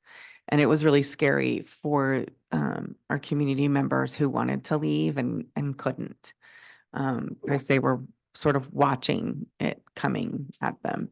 And so when I look at this, sort of just throwing some feedback, some of the big areas that stand out for me is basically, the between Agua Caliente Road and down the Springs to the Cala de Monte, Cala de Arroyo, those, because there's such dense housing and there's a lot of people who live in shared housing, 2 and 3 families in 2 and 3 bedroom places that are pushed up against there. And those are the community members that would have the least ability to evacuate, not have transportation, not have the resources to flee. And so when we think about a buffer, that area up there is the one that really stands out to me, because those who reside below it are some of our most vulnerable community members. Thank you for that. Any other comments from council? Mari Yes. Carmen, or Mari, and then Jesus. Thank you for the presentation. So as you may be aware, we do have an emergency preparedness ad hoc that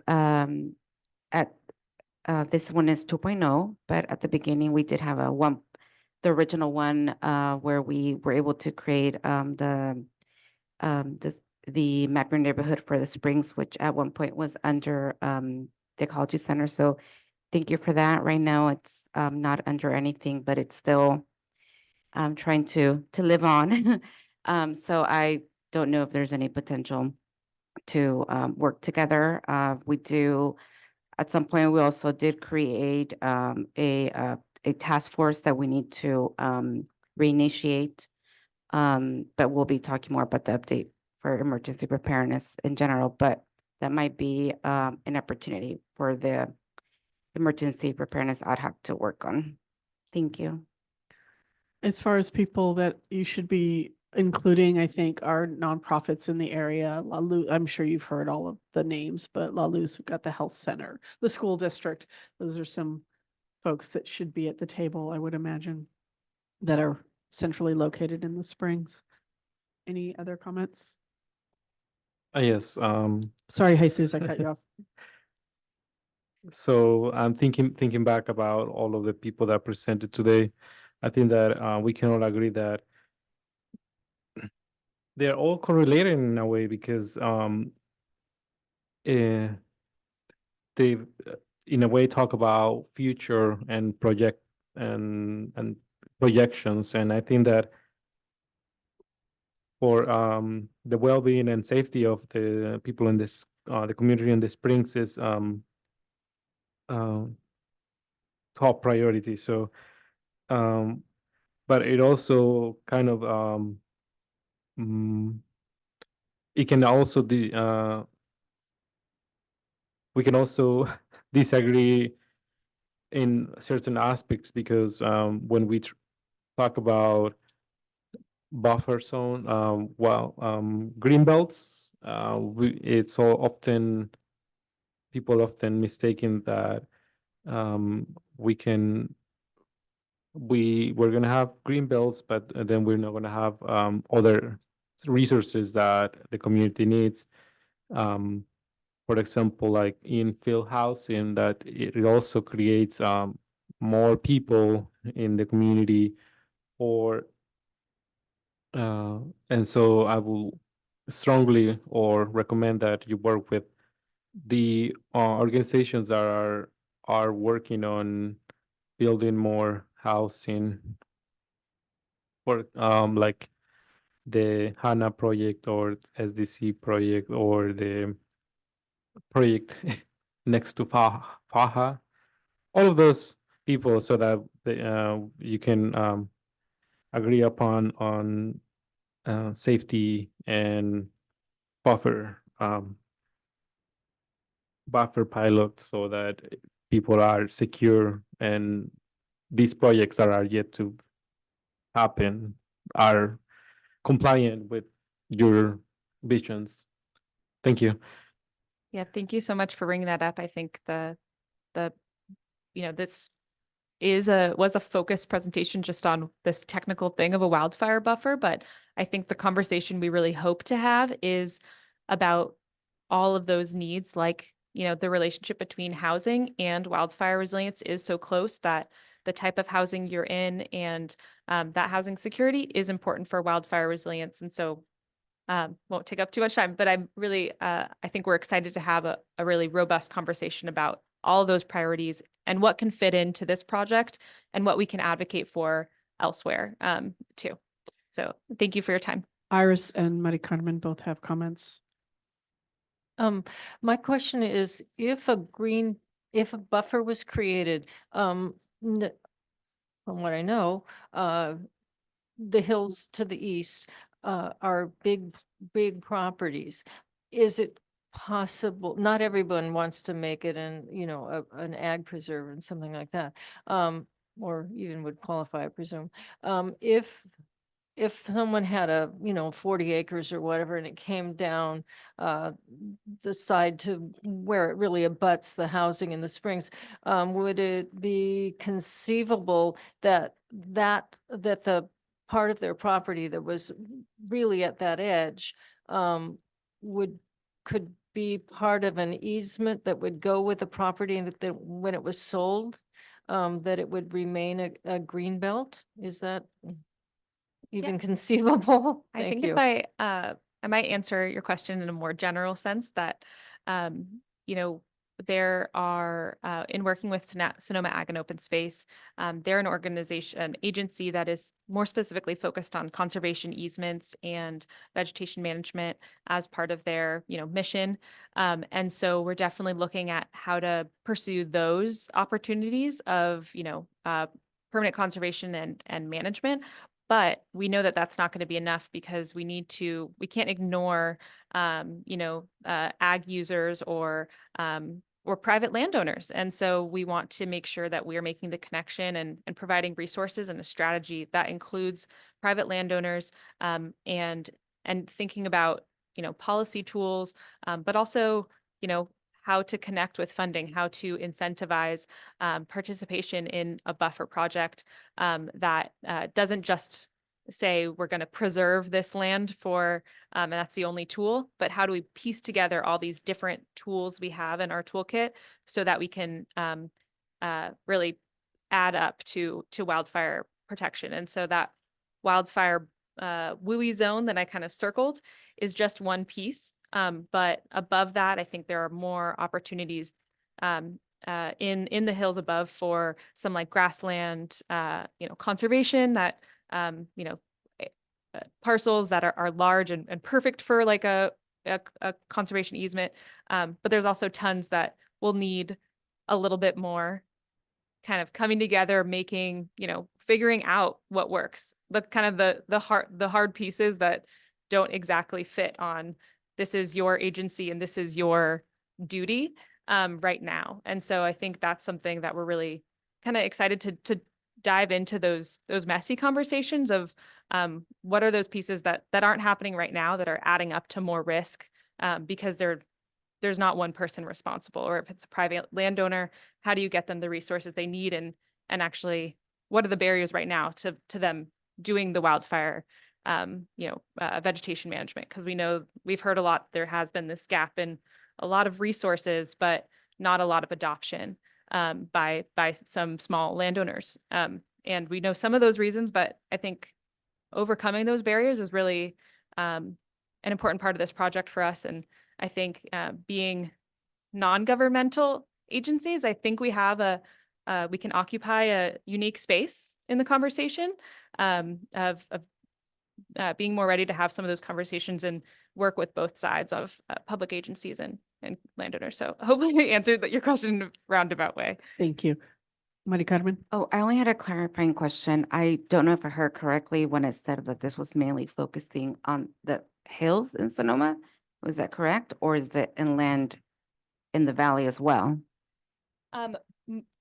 All the area is all mostly vegetate, like the 'Cause I don't know if it was you, Not the Caitlin, urban- that not the urban that areas. said literally this is focused on the hills. Is that correct?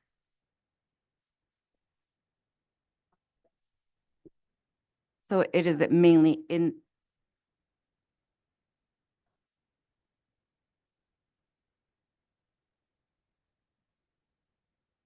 So it is just in the hills or also So can we inside the get valley? Caitlin to go up to the mic if she Oh. can answer questions? Thanks. Yeah, we can Yeah. also, I don't know if you have the slides ready, I but just heard a quote that said it was mainly Sonoma Hill in the Sonoma Hills. I just wanted to double verify if that was correct, if it was just it in the hills. so yeah, we'll work on getting the map up, but it's the hills down to where it meets, the housing. Okay, so it's mainly, yeah, the periphery of the hills with, okay, that's my clarification. Yeah, thank you. But I'll just say that part of the point is to protect the people. No, I understand. I'm just good saying, fire for from Valley. example, like the new housing that they want to do by Maxwell, that's not by the hills. So it's irrelevant. That's what I'm trying to, okay, thank you. Okay, we're going to move to public comment. Thank you. Thank you.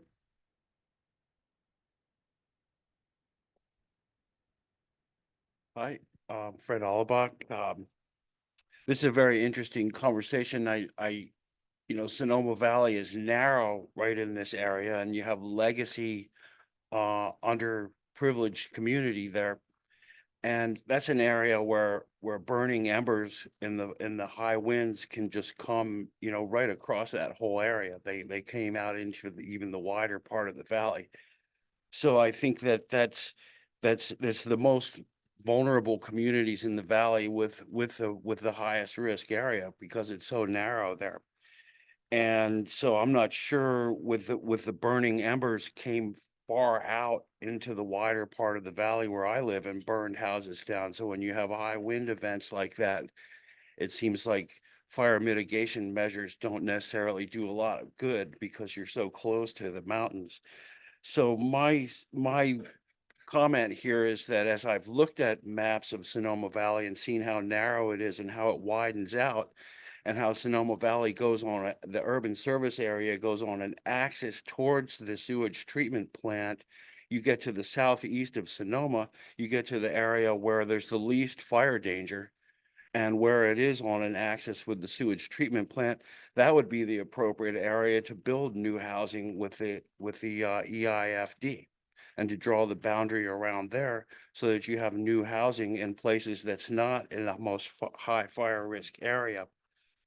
So that's where annexation, tying a few things together from this evening's conversation, the annexation and one valley would allow for a valley level planning that wouldn't just be along this strip of area on the Mayacamas or Mayacamas. I'm never sure how to pronounce that, but to plan at a valley level, so that you're above the valley and go, this is how we use this space, and not try to cram stuff into the most narrow, vulnerable place, but to go where it's safest. And so that would require, you know, some reimagining land use in the valley as one planning entity, so that you would expand the urban growth boundary strategically there for fire safety and EIFD. And that wouldn't necessarily be, quote, sprawl.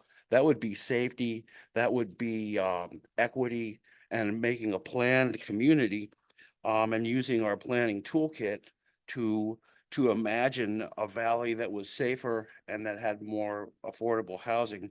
So I agree with Jesus, what he said about you know, keeping in mind things that he said. And so so a lot of this stuff can be tied together here, and I appreciate that this is kind of like a frontline project to maybe keep some of those embers from starting to come over. But in a big wind event like that we had in 2017, that's not going to help anything, because anybody's house that has leaves in the gutter, those embers come in and get in a leafy gutter, and you got an asphalt roof, your house is on fire. So I think that in the long run, an EIFD and planning and unifying them, have one valley, go towards the sewage treatment plant as one planning area.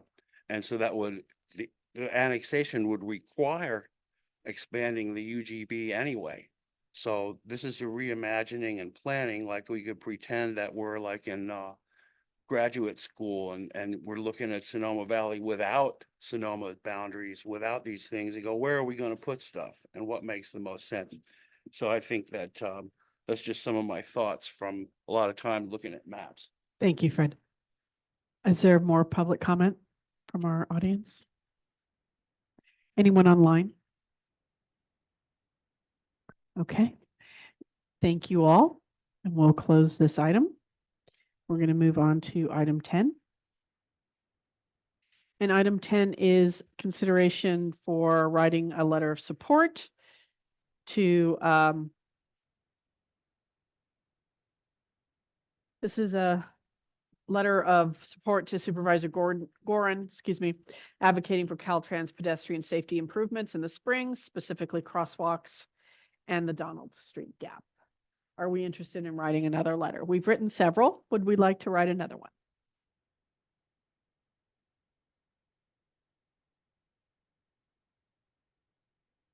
If we are to write one, what is the reason for writing it? And don't get me wrong, I know I'm aware of the issues, but what has been said that needs to be said again that's not already like approved?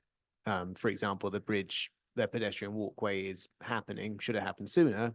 Yes, no bias on this part, obviously, but what else is it that we're inquiring / pushing for? From my perspective, I think that it needs to be said again because it's not happening fast enough. The pedestrian bridge is 2 years out. So that would be my reason. Iris. In what way could we create a letter that might push the envelope anymore? And that would be, what else can we, it's, good question. What else can we say that might push them besides just reminding them, hello, we're here? I think that's it. I think you have to hold people accountable. Celeste. Well, I always support continuing to write letters about this. I mean, so one of the reasons I joined the MAC was two things for me personally is Larson Park, which is, and the crosswalks. I mean, this has been going on for years. And I mean, I literally last week when it was raining, I almost hit someone again in the crosswalk over by the food center. And I drive slow. I always slow down for that crosswalk, even if I don't think that I see someone in it, just out of habit because it's happened so many times. And I'm glad that I did because someone stepped out and they were wearing a black sweatshirt and black pants and it was raining and there was a glare from the headlights. And had I not slowed down, I might have hit them. And there's a couple of points in the Springs on the highway where visibility isn't great and lighting isn't great. And then when it rains, it gets even worse because of the reflection. And I mean, this is something, those particular crosswalks, that and the one over between El Molino and Andes, is something we've been having conversations about since Stiff Kick. Like way back when. There's probably people watching this that are like, what the heck is Stiff Kick? Like that was the incarnation way before the MAC. I mean, we used to meet, like, was it like 20 years ago? We were sitting there talking about these crosswalks in particular. Before we even had sidewalks, we were talking about these crosswalks. So yeah, I think that we have to sort of continually remind that this is ongoing, that the issue persists. But I also think that when we do that, because the highway in particular is Caltrans, that's a bigger entity, that gives the Board of Supervisors and the powers that be another thing to hang on to say, look, like here's my stack of letters that I've gotten from the MAC. Here's the history of this ask and that this ask continues. So I'm always a supporter of continuing to say knock, knock. And even though we've said it before, because that's how we got sidewalks. We didn't get sidewalks because we asked once. We got sidewalks because we asked 100 times and we had meetings and we said the same things over and over again. And that's how we got sidewalks. It took us 20 years, Yeah. but we got them. Yeah. So I don't think that there's anything lost in continuing to give the reminder that the issue and that the danger still persists. Thank you. Iris, did you want to say something? Actually, I was going to say, well, that said, then are two or three of us going to get together and write a letter? I would be in for that. Okay. Did you have anything? And then we're going to go to Supervisor Moore. Oh, yes. No, I just wanted to just take in consideration, I don't know when our next update from Caltrans is going to be. And maybe asking them what or following up with them to see what the status is. I think that we considered that and I don't think there was an update. Oh, is that, I'm sorry, and I wasn't, It was in a meeting about the agenda. okay, so. perfect, yeah. So, yeah, do we have to create an ad hoc for that, or is it just, I'm happy to letter? write the letter and bring it. If that's what the council decides. Susan? I appreciate your frustration, and I've been talking about the lighted crosswalk indicators for a decade that I've served as supervisor. And we have made progress slowly. I think we all agree with the conversation originating with you and the conversation you've had with Janice about the crosswalks, to have a lighted crosswalk added to those lighted crosswalk indicator added to the crosswalks. They're identified. The incremental progress is we've hired a consultant or project manager to work on this.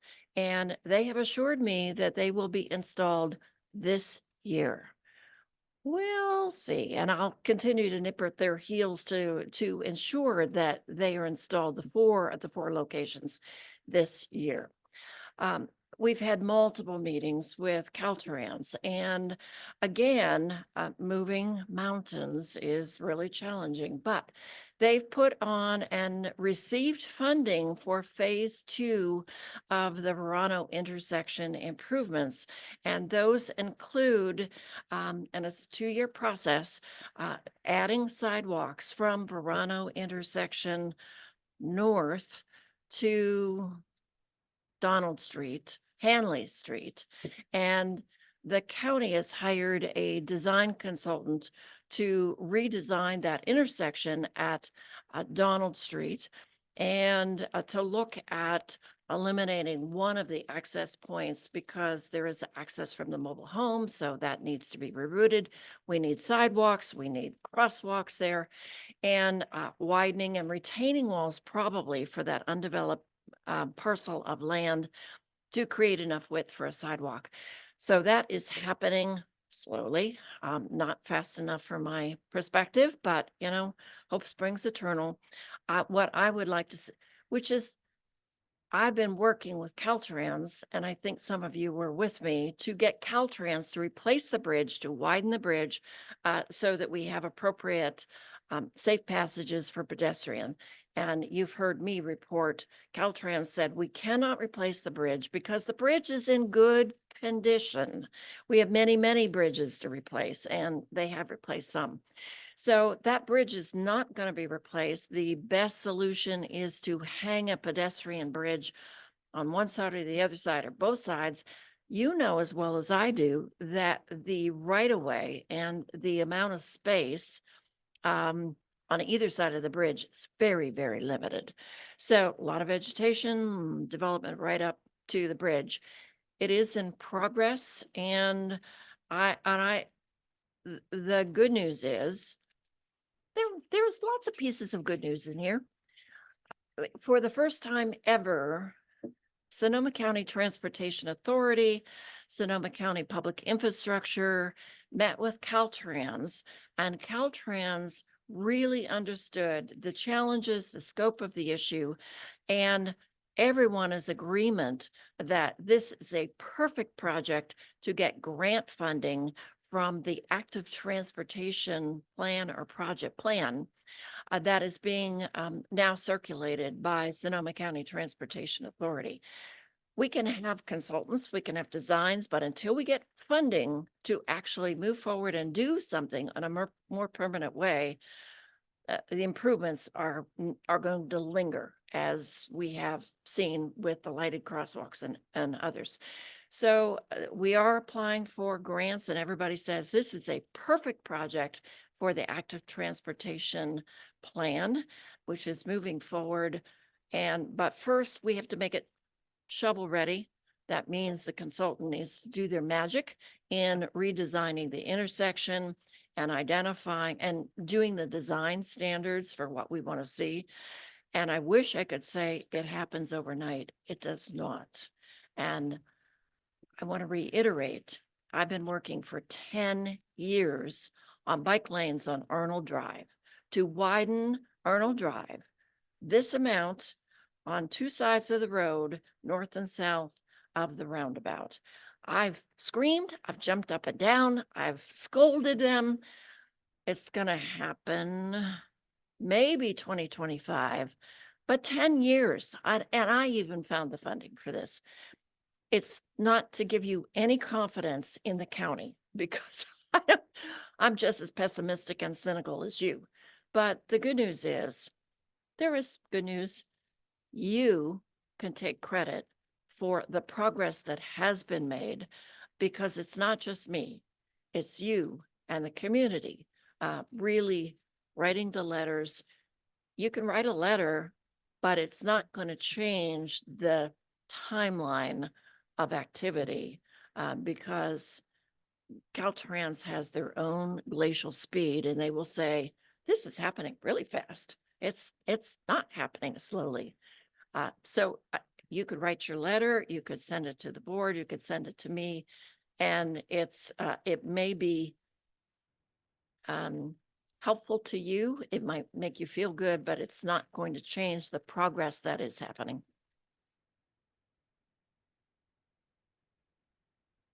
thank you for letting us know all the progress that's happening. That's very good to hear. But I also have this level of, it still needs to be called out as far as I'm concerned. Do we need to make a motion? Yep. Well, wait, do we need public comment first? Is there any public comment on the item?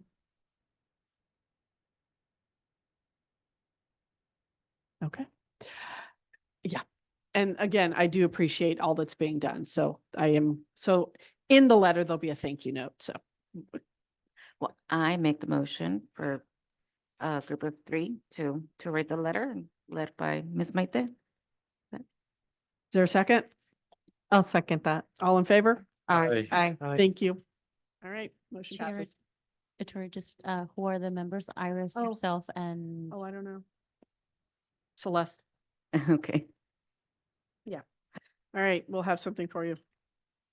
And is Supervisor Gorin, before I close the item, all the things that you mentioned, is that somewhere accessible to us, that some of the things that you mentioned that are being done?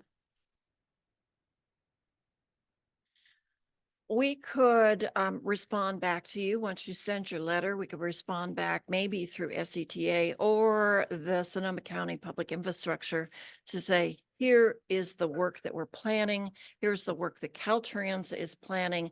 Here's a potential timeline. Here's a funding stream. And they will not suggest that, gee, this is going to happen on day 1 of 2026, but this is what is involved in their planning and coming together. I think that's important because then the public will know that these things are happening. And Right. I mean, the letter can help generate a Right. response, which will then allow you to highlight the work that has been done. So maybe in the letter that you compose, you might want to suggest, could you write to us back with a timeline, how this is moving forward with grant applications, design, installation, so that you have the details. And once they commit it in writing, there's more of an imperative. Oh, yes. We'll see. All right, thank you. Okay, well, item 10 is closed. So item 11 is the ad hoc, and there's been a request to move the winter celebration.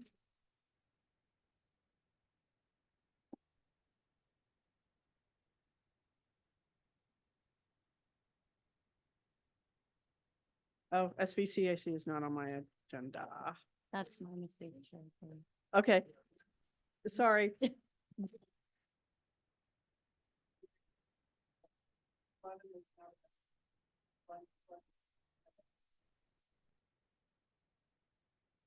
Right, got it.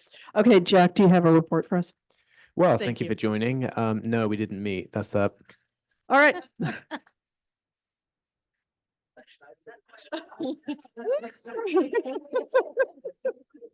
Thank you, Jack, for that really concise report. All right, now item 12, the ad hoc and community projects update. There's been a request to move the winter celebration to the front of the line. So winter celebration, I think that's Jesus and Mari.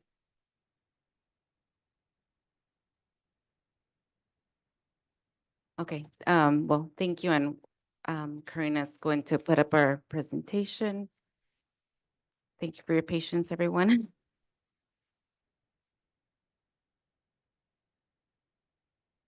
Technology.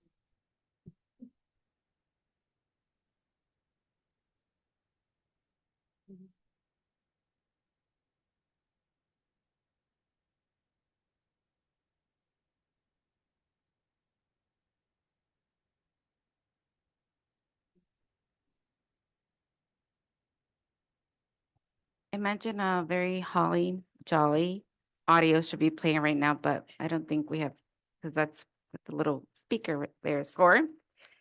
But so, well, on behalf of council member Alcaraz and Reyes, we will be presenting the report for the Springs Winter Celebration that was held on December 23rd. So on this, the second annual winter celebration was held on December 23rd, which happened to be Karina's birthday also. We got to sing happy birthday. And with the funding from the MAC, and you'll see your budget, in the next slide, we were able to purchase 300 gifts, which was actually, almost double of what we did last year. Last year we did 160, that we were able to distribute to the community children and adolescents. And as you can see here, we received from the MAC $2,000. Sonoma Immigrant Services donated $738.59, which was the remainder from the winter celebration from last year. And as our fiscal sponsor, the money goes to them. Just so some of you may know, when we do an event, we have to work with a fiscal sponsor in order to be able to put on events, and where the money will go to. And we had yet another anonymous donor this year that provided $1,500. So we had a total of $4,238.59. Expenses were done at Ross, Target, Lucky, Dollar Tree, Taqueria Lagos, Armando's Party Rentals, and DJ Rafa. Can't have a party without music, correct? So we spent a total of $3,413.21. And so there is a net remainder of $825.38 that will be available for next year, that will be kept in an SIS's bank. And as fiscal sponsors, they do have a file for our events and what is left over. So that is our budget report slide. And I'll let Councilmember Alcaraz do this slide and the next two. Right. So Santa Claus, the Sonoma Valley Fire District, they brought Santa Claus, and we were very excited. And the attendees were able to take a picture with Santa, and the Springs MAC provided Polaroid instant photos to over 130 attending families. So the adolescents and kids will not only get a present, but also a picture with Santa, which is really exciting. Next slide. Community engagement. In addition to Springs MAC members, Supervisor Gordon's office, and over 20 volunteers made this event possible, including Santa and his slate drivers. And we couldn't thank them enough. That was a great turnout, all of the volunteers. Next slide. Thanks to the Fairmont Sonoma Mission Inn for their kind donation of hot chocolate, hot apple cider, coffee, and cookies. A sweet treat is always appreciated. Thanks, Fairmont, for all you do for our community. Next slide. Okay, and our collaborators and special thank yous. So, of course, thank you to the County of Sonoma through the Office of Supervisor Gorin, Springs MAC, and Chair Turi for your support, and Councilmember Iris that were able to support us as well. In addition to the winter celebration ad hoc. Thank you to SIS for being our fiscal sponsor, Sonoma Valley Fire District, the Fairmont Mission Inn. And special thank you to Pets Lifeline, because we were able to borrow the sleigh for the decorations, and to decorate the area for where the pictures were taken. Sonoma Churros, thank you so much for a donation of 50 churros. They donated so that we can have together with the cookies area. And Santa Claus, Fred Alabac, thank you so much. With that said, special thank you to DJ Rafa's Wine Country Auto Center, the Armando's Party Rentals, Taqueria Lagos. They literally sold us tacos for $1 so that we can get them to our volunteers, which is a very nice discount. And CC Salon and Empire Barbershop that donated free or haircuts, gift cards. And like you said, donated a gift card as well. And then we had tabling was Supervisor Gordon's office, Spring Smack, Sonoma Immigrant Services, Smith Valley Fire District, Líderes Campesinas, and Smith Valley Community Health Center. And here's some, we have some beautiful pictures of that were taken. Facebook, you can see some more. But with that said, we do want to give out these certificates of appreciation, and I will be mentioning the names, and Councilmember Alcaraz will be giving them out. So, and then we'll do questions and answers. Just want to respect the time of the volunteers that came today. I know it's busy and it might be a long time, having waited a little bit more or almost an hour. So we'll start with Fred Alabac. Yay. And please feel free to get up so that Councilmember Alcaraz can distribute here. Lynn Also, Marie. We'd like to take a photo if they can hang out Oh, at oh, the end okay. for a photo. Thank you. Oh, hang on. Okay, thank you. Lynn Marie. Oh, no, Jesús, aquí. Van a venir aquí. Fred, if you can stand here for the pictures. Yes, yeah, yeah. So come on up. Don't be shy. Don't be shy. Dani Contreras.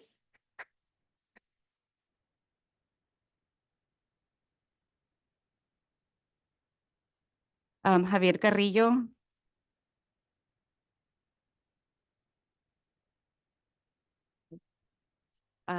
Esmeralda Barón.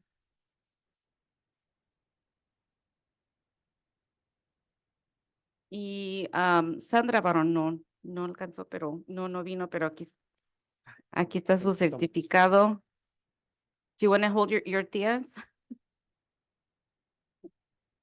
Y tenemos a Lourdes Barón. Oh, we have Lourdes Barón. And we have Sonoma Churros. And and Shayla? Is anybody else here? No. Okay, I think that's it from the volunteers.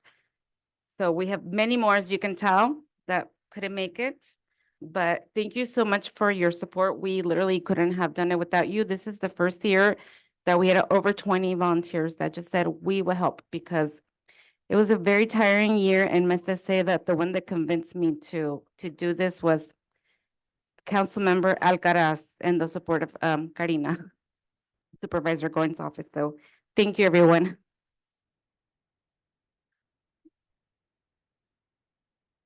Hold on, everybody.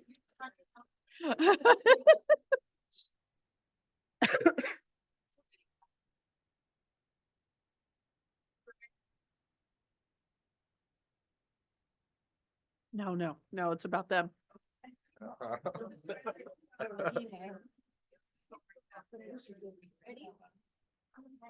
Yeah.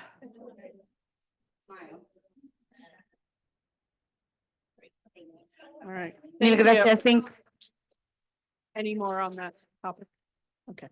All righty. Thank you. We'll move on to utility boxes. Is Kaya here?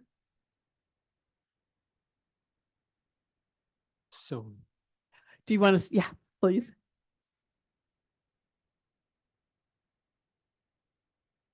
Hi, Kaya. Thank you for being here. Hi. Hi. So our utility box project is still moving along, and we have our artist here to share some information with us. Yeah, maybe 2 weeks ago, I submitted an official proposal for the designs for 5 utility boxes that are all along Highway 12. 3 of them are operated by Comcast, 2 of them are operated by Caltrans. Assuming that everything gets approved and goes smoothly over the next couple days, we're hoping to install in the next couple months and work with some of the local teams around here and utilize the Artiscape programming and kind of get the ball rolling on adding some more color to this place. Thank you. Yeah. That's very exciting. Thank you. And Karina, thank you for everything that you've done in Supervisor Goran's office to make this all work. So, yeah, thank you. Yeah, we're excited to see it happen. Chair Torrey, I'm trying to put on the screen the design. Okay, Yeah. there we thank go. you.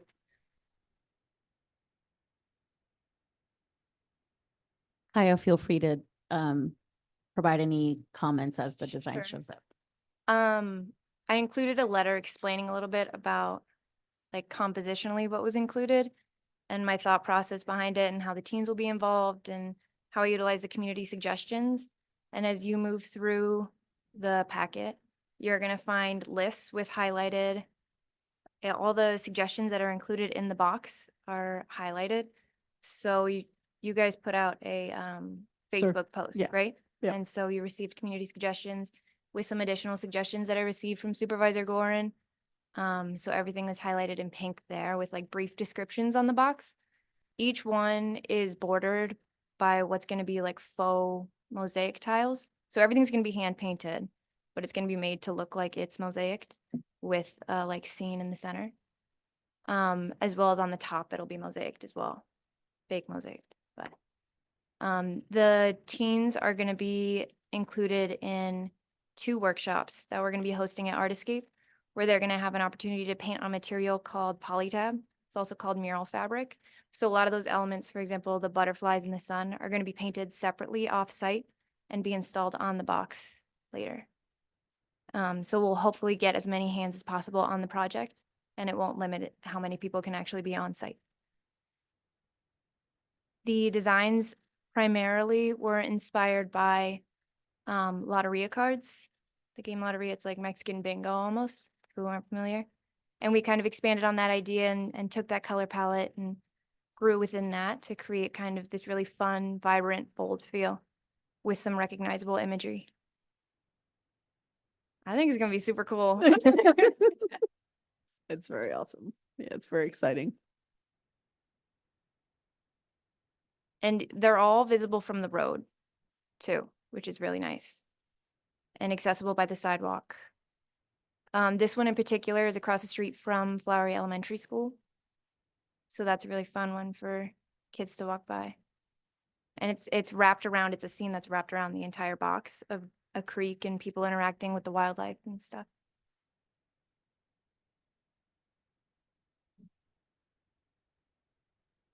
And this is another one that's wrapped around. This is one of the Caltrans boxes. So it's a pretty tall box. It's about 5 feet at least, maybe 6. And so the scene you'll notice in this one and the one with Creek, the hands and the feet are all cropped so that we didn't have to depict actual figures. So it'll make it a lot easier for the teens to paint. And it's a lot easier to kind of relate to colorful cropped images of people where you can really see yourself in any of them and you could be anyone.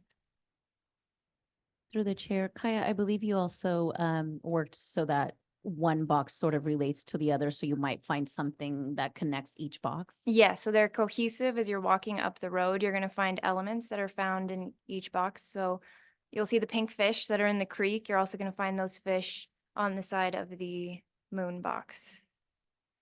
And the stars you can find, and the moon and the sun and the stars you can find in like the tree and the first one.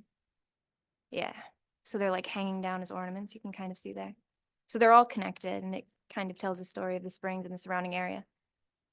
Yeah. Thank you. All right. This is very exciting. Yeah. Thank you, Jesus. And thank you, Kaya, very much. Yeah. And Supervisor Gorin and Karina, thank you for making it happen. Okay. Cool. And I have here flyers. If you know any teens who would like to participate or are just interested in art in general and would be like super empowered by seeing their artwork featured in their own community, we have Teen Art Lounge, which happens monthly on Fridays. And then we also have flyers for our workshops. And you can sign up through the Artscape website and you'll find more information there as well, if anyone's interested. Thank you. All right. Thank you again. Supervisor Gorin, did you want to say something? I am so excited about this. We've been talking about this for years. So thank you for your enthusiasm. And Jesus, you're amazing in identifying the locations for this.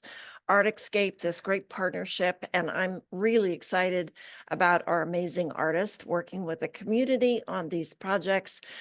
We too can be colorful. And interestingly, the city of Sonoma has decided they want to have splashes of color. So they apparently have a grant that is looking to do a similar project in the city and that might extend out into the Springs. And I said, wait, we were here first. We get credit for this. But if they have money, we can find locations and duplicate the efforts and utilize our great artists for our retaining walls and more boxes. And just, I'm excited about this. Thank you so much for what you've been doing, and we're wowed by your images. All right, thank you. And I would like to add that there are 3 more utility boxes in the White House, the Springs corridor and the Springs that could be possibly in the future decorated. Thank you. Thank you. Okay, adopt a road. Hello, once again. So, the initial idea was to do this cleanup for Verano Avenue on the coming Monday. I am not here. We are not doing it on Monday. Instead, we decided, myself and Mary Carmen, to move the date to the spring equinox. Yep, wait. Yeah, equinox, not solstice. Got it right. So as close to that as possible, which I believe this Saturday is March 22nd. So that's going to be kind of the tentative sort of date to organize and prepare for. That's very silly of me. I actually wrote the 23rd down. It's just getting close to 9. So yeah, Saturday, 23rd, 2024, probably around 9 or 10. We'll figure the details out. It's okay. So that's going to be the kind of new proposed date. Hopefully we'll have a little bit better weather. That'll increase turnout. I'm quite pleased in a weird way that Monday's weather doesn't look very good, so I don't feel so bad for not hosting it then with the team. So that's the entire update for adopting a road. Do we know when the signs are going to be ready? We do not. Okay. Thank you. That is a to-do item. Thank you very much. All righty. Okay, bicycle racks. So we're removing Joe from this ad hoc. We're actually going to dissolve this ad hoc. The bike racks, the locations have been selected, and we will propose the creation of either a new ad hoc, or there may be some people who want to volunteer to put something together for decorating the remaining bicycle racks. So that is the report, but the first 5 have been installed. There are another 5 that are available. Locations have been identified, and then if folks on this team would like to volunteer to lead something to get them, the last ones fixed, that'd be awesome. Anybody want to do that? I know that Iris and Jesus were enthusiastic about it before. We get to play with tape and scissors and maybe X-Acto knives. I don't know. Yeah. Anybody want to join us? We can have a work day. I just will work together on this, and perhaps convince more people to join us. Rope in some friends. Okay. All right. So Through the we need, chair, yes. sorry, just one thing that, for Jesus, Iris, and maybe any future council members who want to join this ad hoc, there is a suggestion to wait for the spring and maybe hold an event with the Sonoma Bicycle Coalition, something like a bike rodeo, and make this part of that event where community members can help wrap the bicycles, and then we can install them. So just a suggestion. Okay. Okay. Well, we need to motion to dissolve the original bike rack committee. I motion to dissolve the original bike rack committee. All right. Is there a second? I second. All in favor? Aye. Thank you. So do we not want to put together the 2.0 at this point, or do you want to wait until next meeting? I think you could wait. Okay. Until next week. Thank you. All right, thank you. Iris would have to volunteer her time because she won't be on the council anymore after that. So that may be something we want to take into consideration. Then I guess you could create the ad hoc that gives Iris a month and a half to work on this project. It really seems to me that it could be a community event, really. Well, why don't we create the ad hoc and let you two talk about it? Okay. Yeah, let's do that. Is there a motion to create the ad hoc?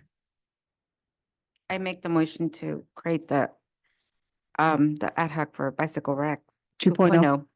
Is there a second? I second it. All in favor? Aye. Okay, all right, thank you. Bicycle rack 2.0 has been, And just so you know, community members can also join the ad hoc. So if anyone's really interested, I might see some people here interested in supporting. okay, thank you for that, Money Cutterman. Emergency preparedness 2.0. Iris is not reappointing, so right now it's Money Cutterman and Celeste. Is there a report? Yes, well, update is that we will be meeting with Sonoma Valley Unified School District on February 26th via Zoom at 9 a.m. And the goal of this meeting is to connect the new superintendent to Department of Emergency Management and the Red Cross so that they can revisit the plan that was done in July of 2021, where we were able to get the Conics. the Conex that Mhm. is Altamira, and make any potential amendments. And so that we will have a report for the update in March. Okay, Thank you. okay. Thank you. Logo competition. So we have a winner by 72% of the vote, although the votes were very minimal. We do have a winner. I think, can you project that? And can you help me with the person's name? Thank you. So this is our new logo. Yeah, yeah, it's awesome. Yeah, hands down. Can you tell me the artist's name? I think they will be here at our next meeting, I think is what to, yep, yep.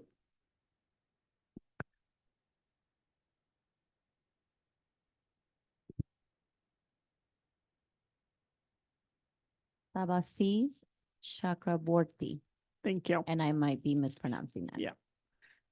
Thank you for taking the risk. We need to dissolve this ad hoc and put together another ad hoc that will now help promote this logo and decide on banners and things like that. So let's dissolve the logo competition ad hoc. Is there a motion to dissolve the logo? I motion to dissolve. Thank you. Is there a second? I second. All in favor? Aye. Aye. Okay.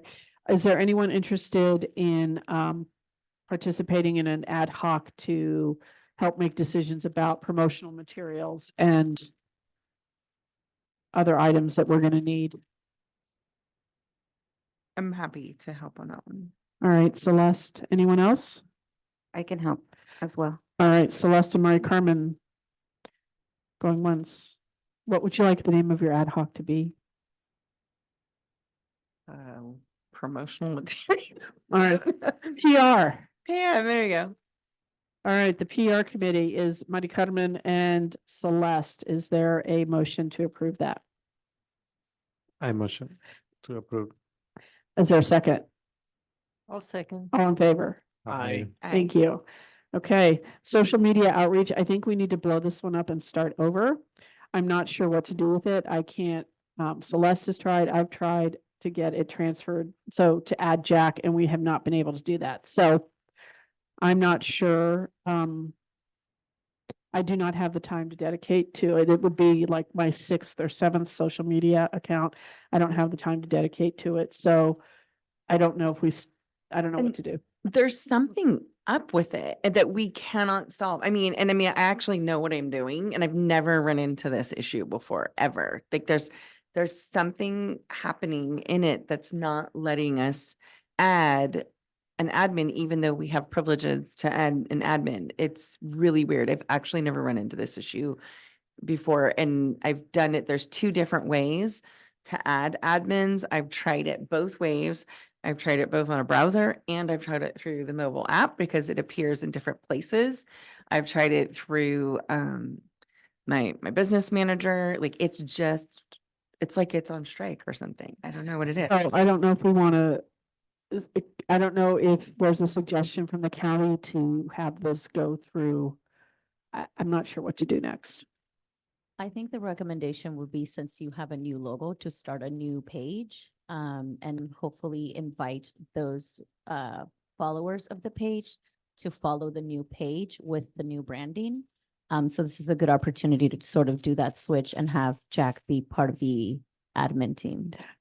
That's fine, but to connect it to one of our accounts then presents the same problem that we're in.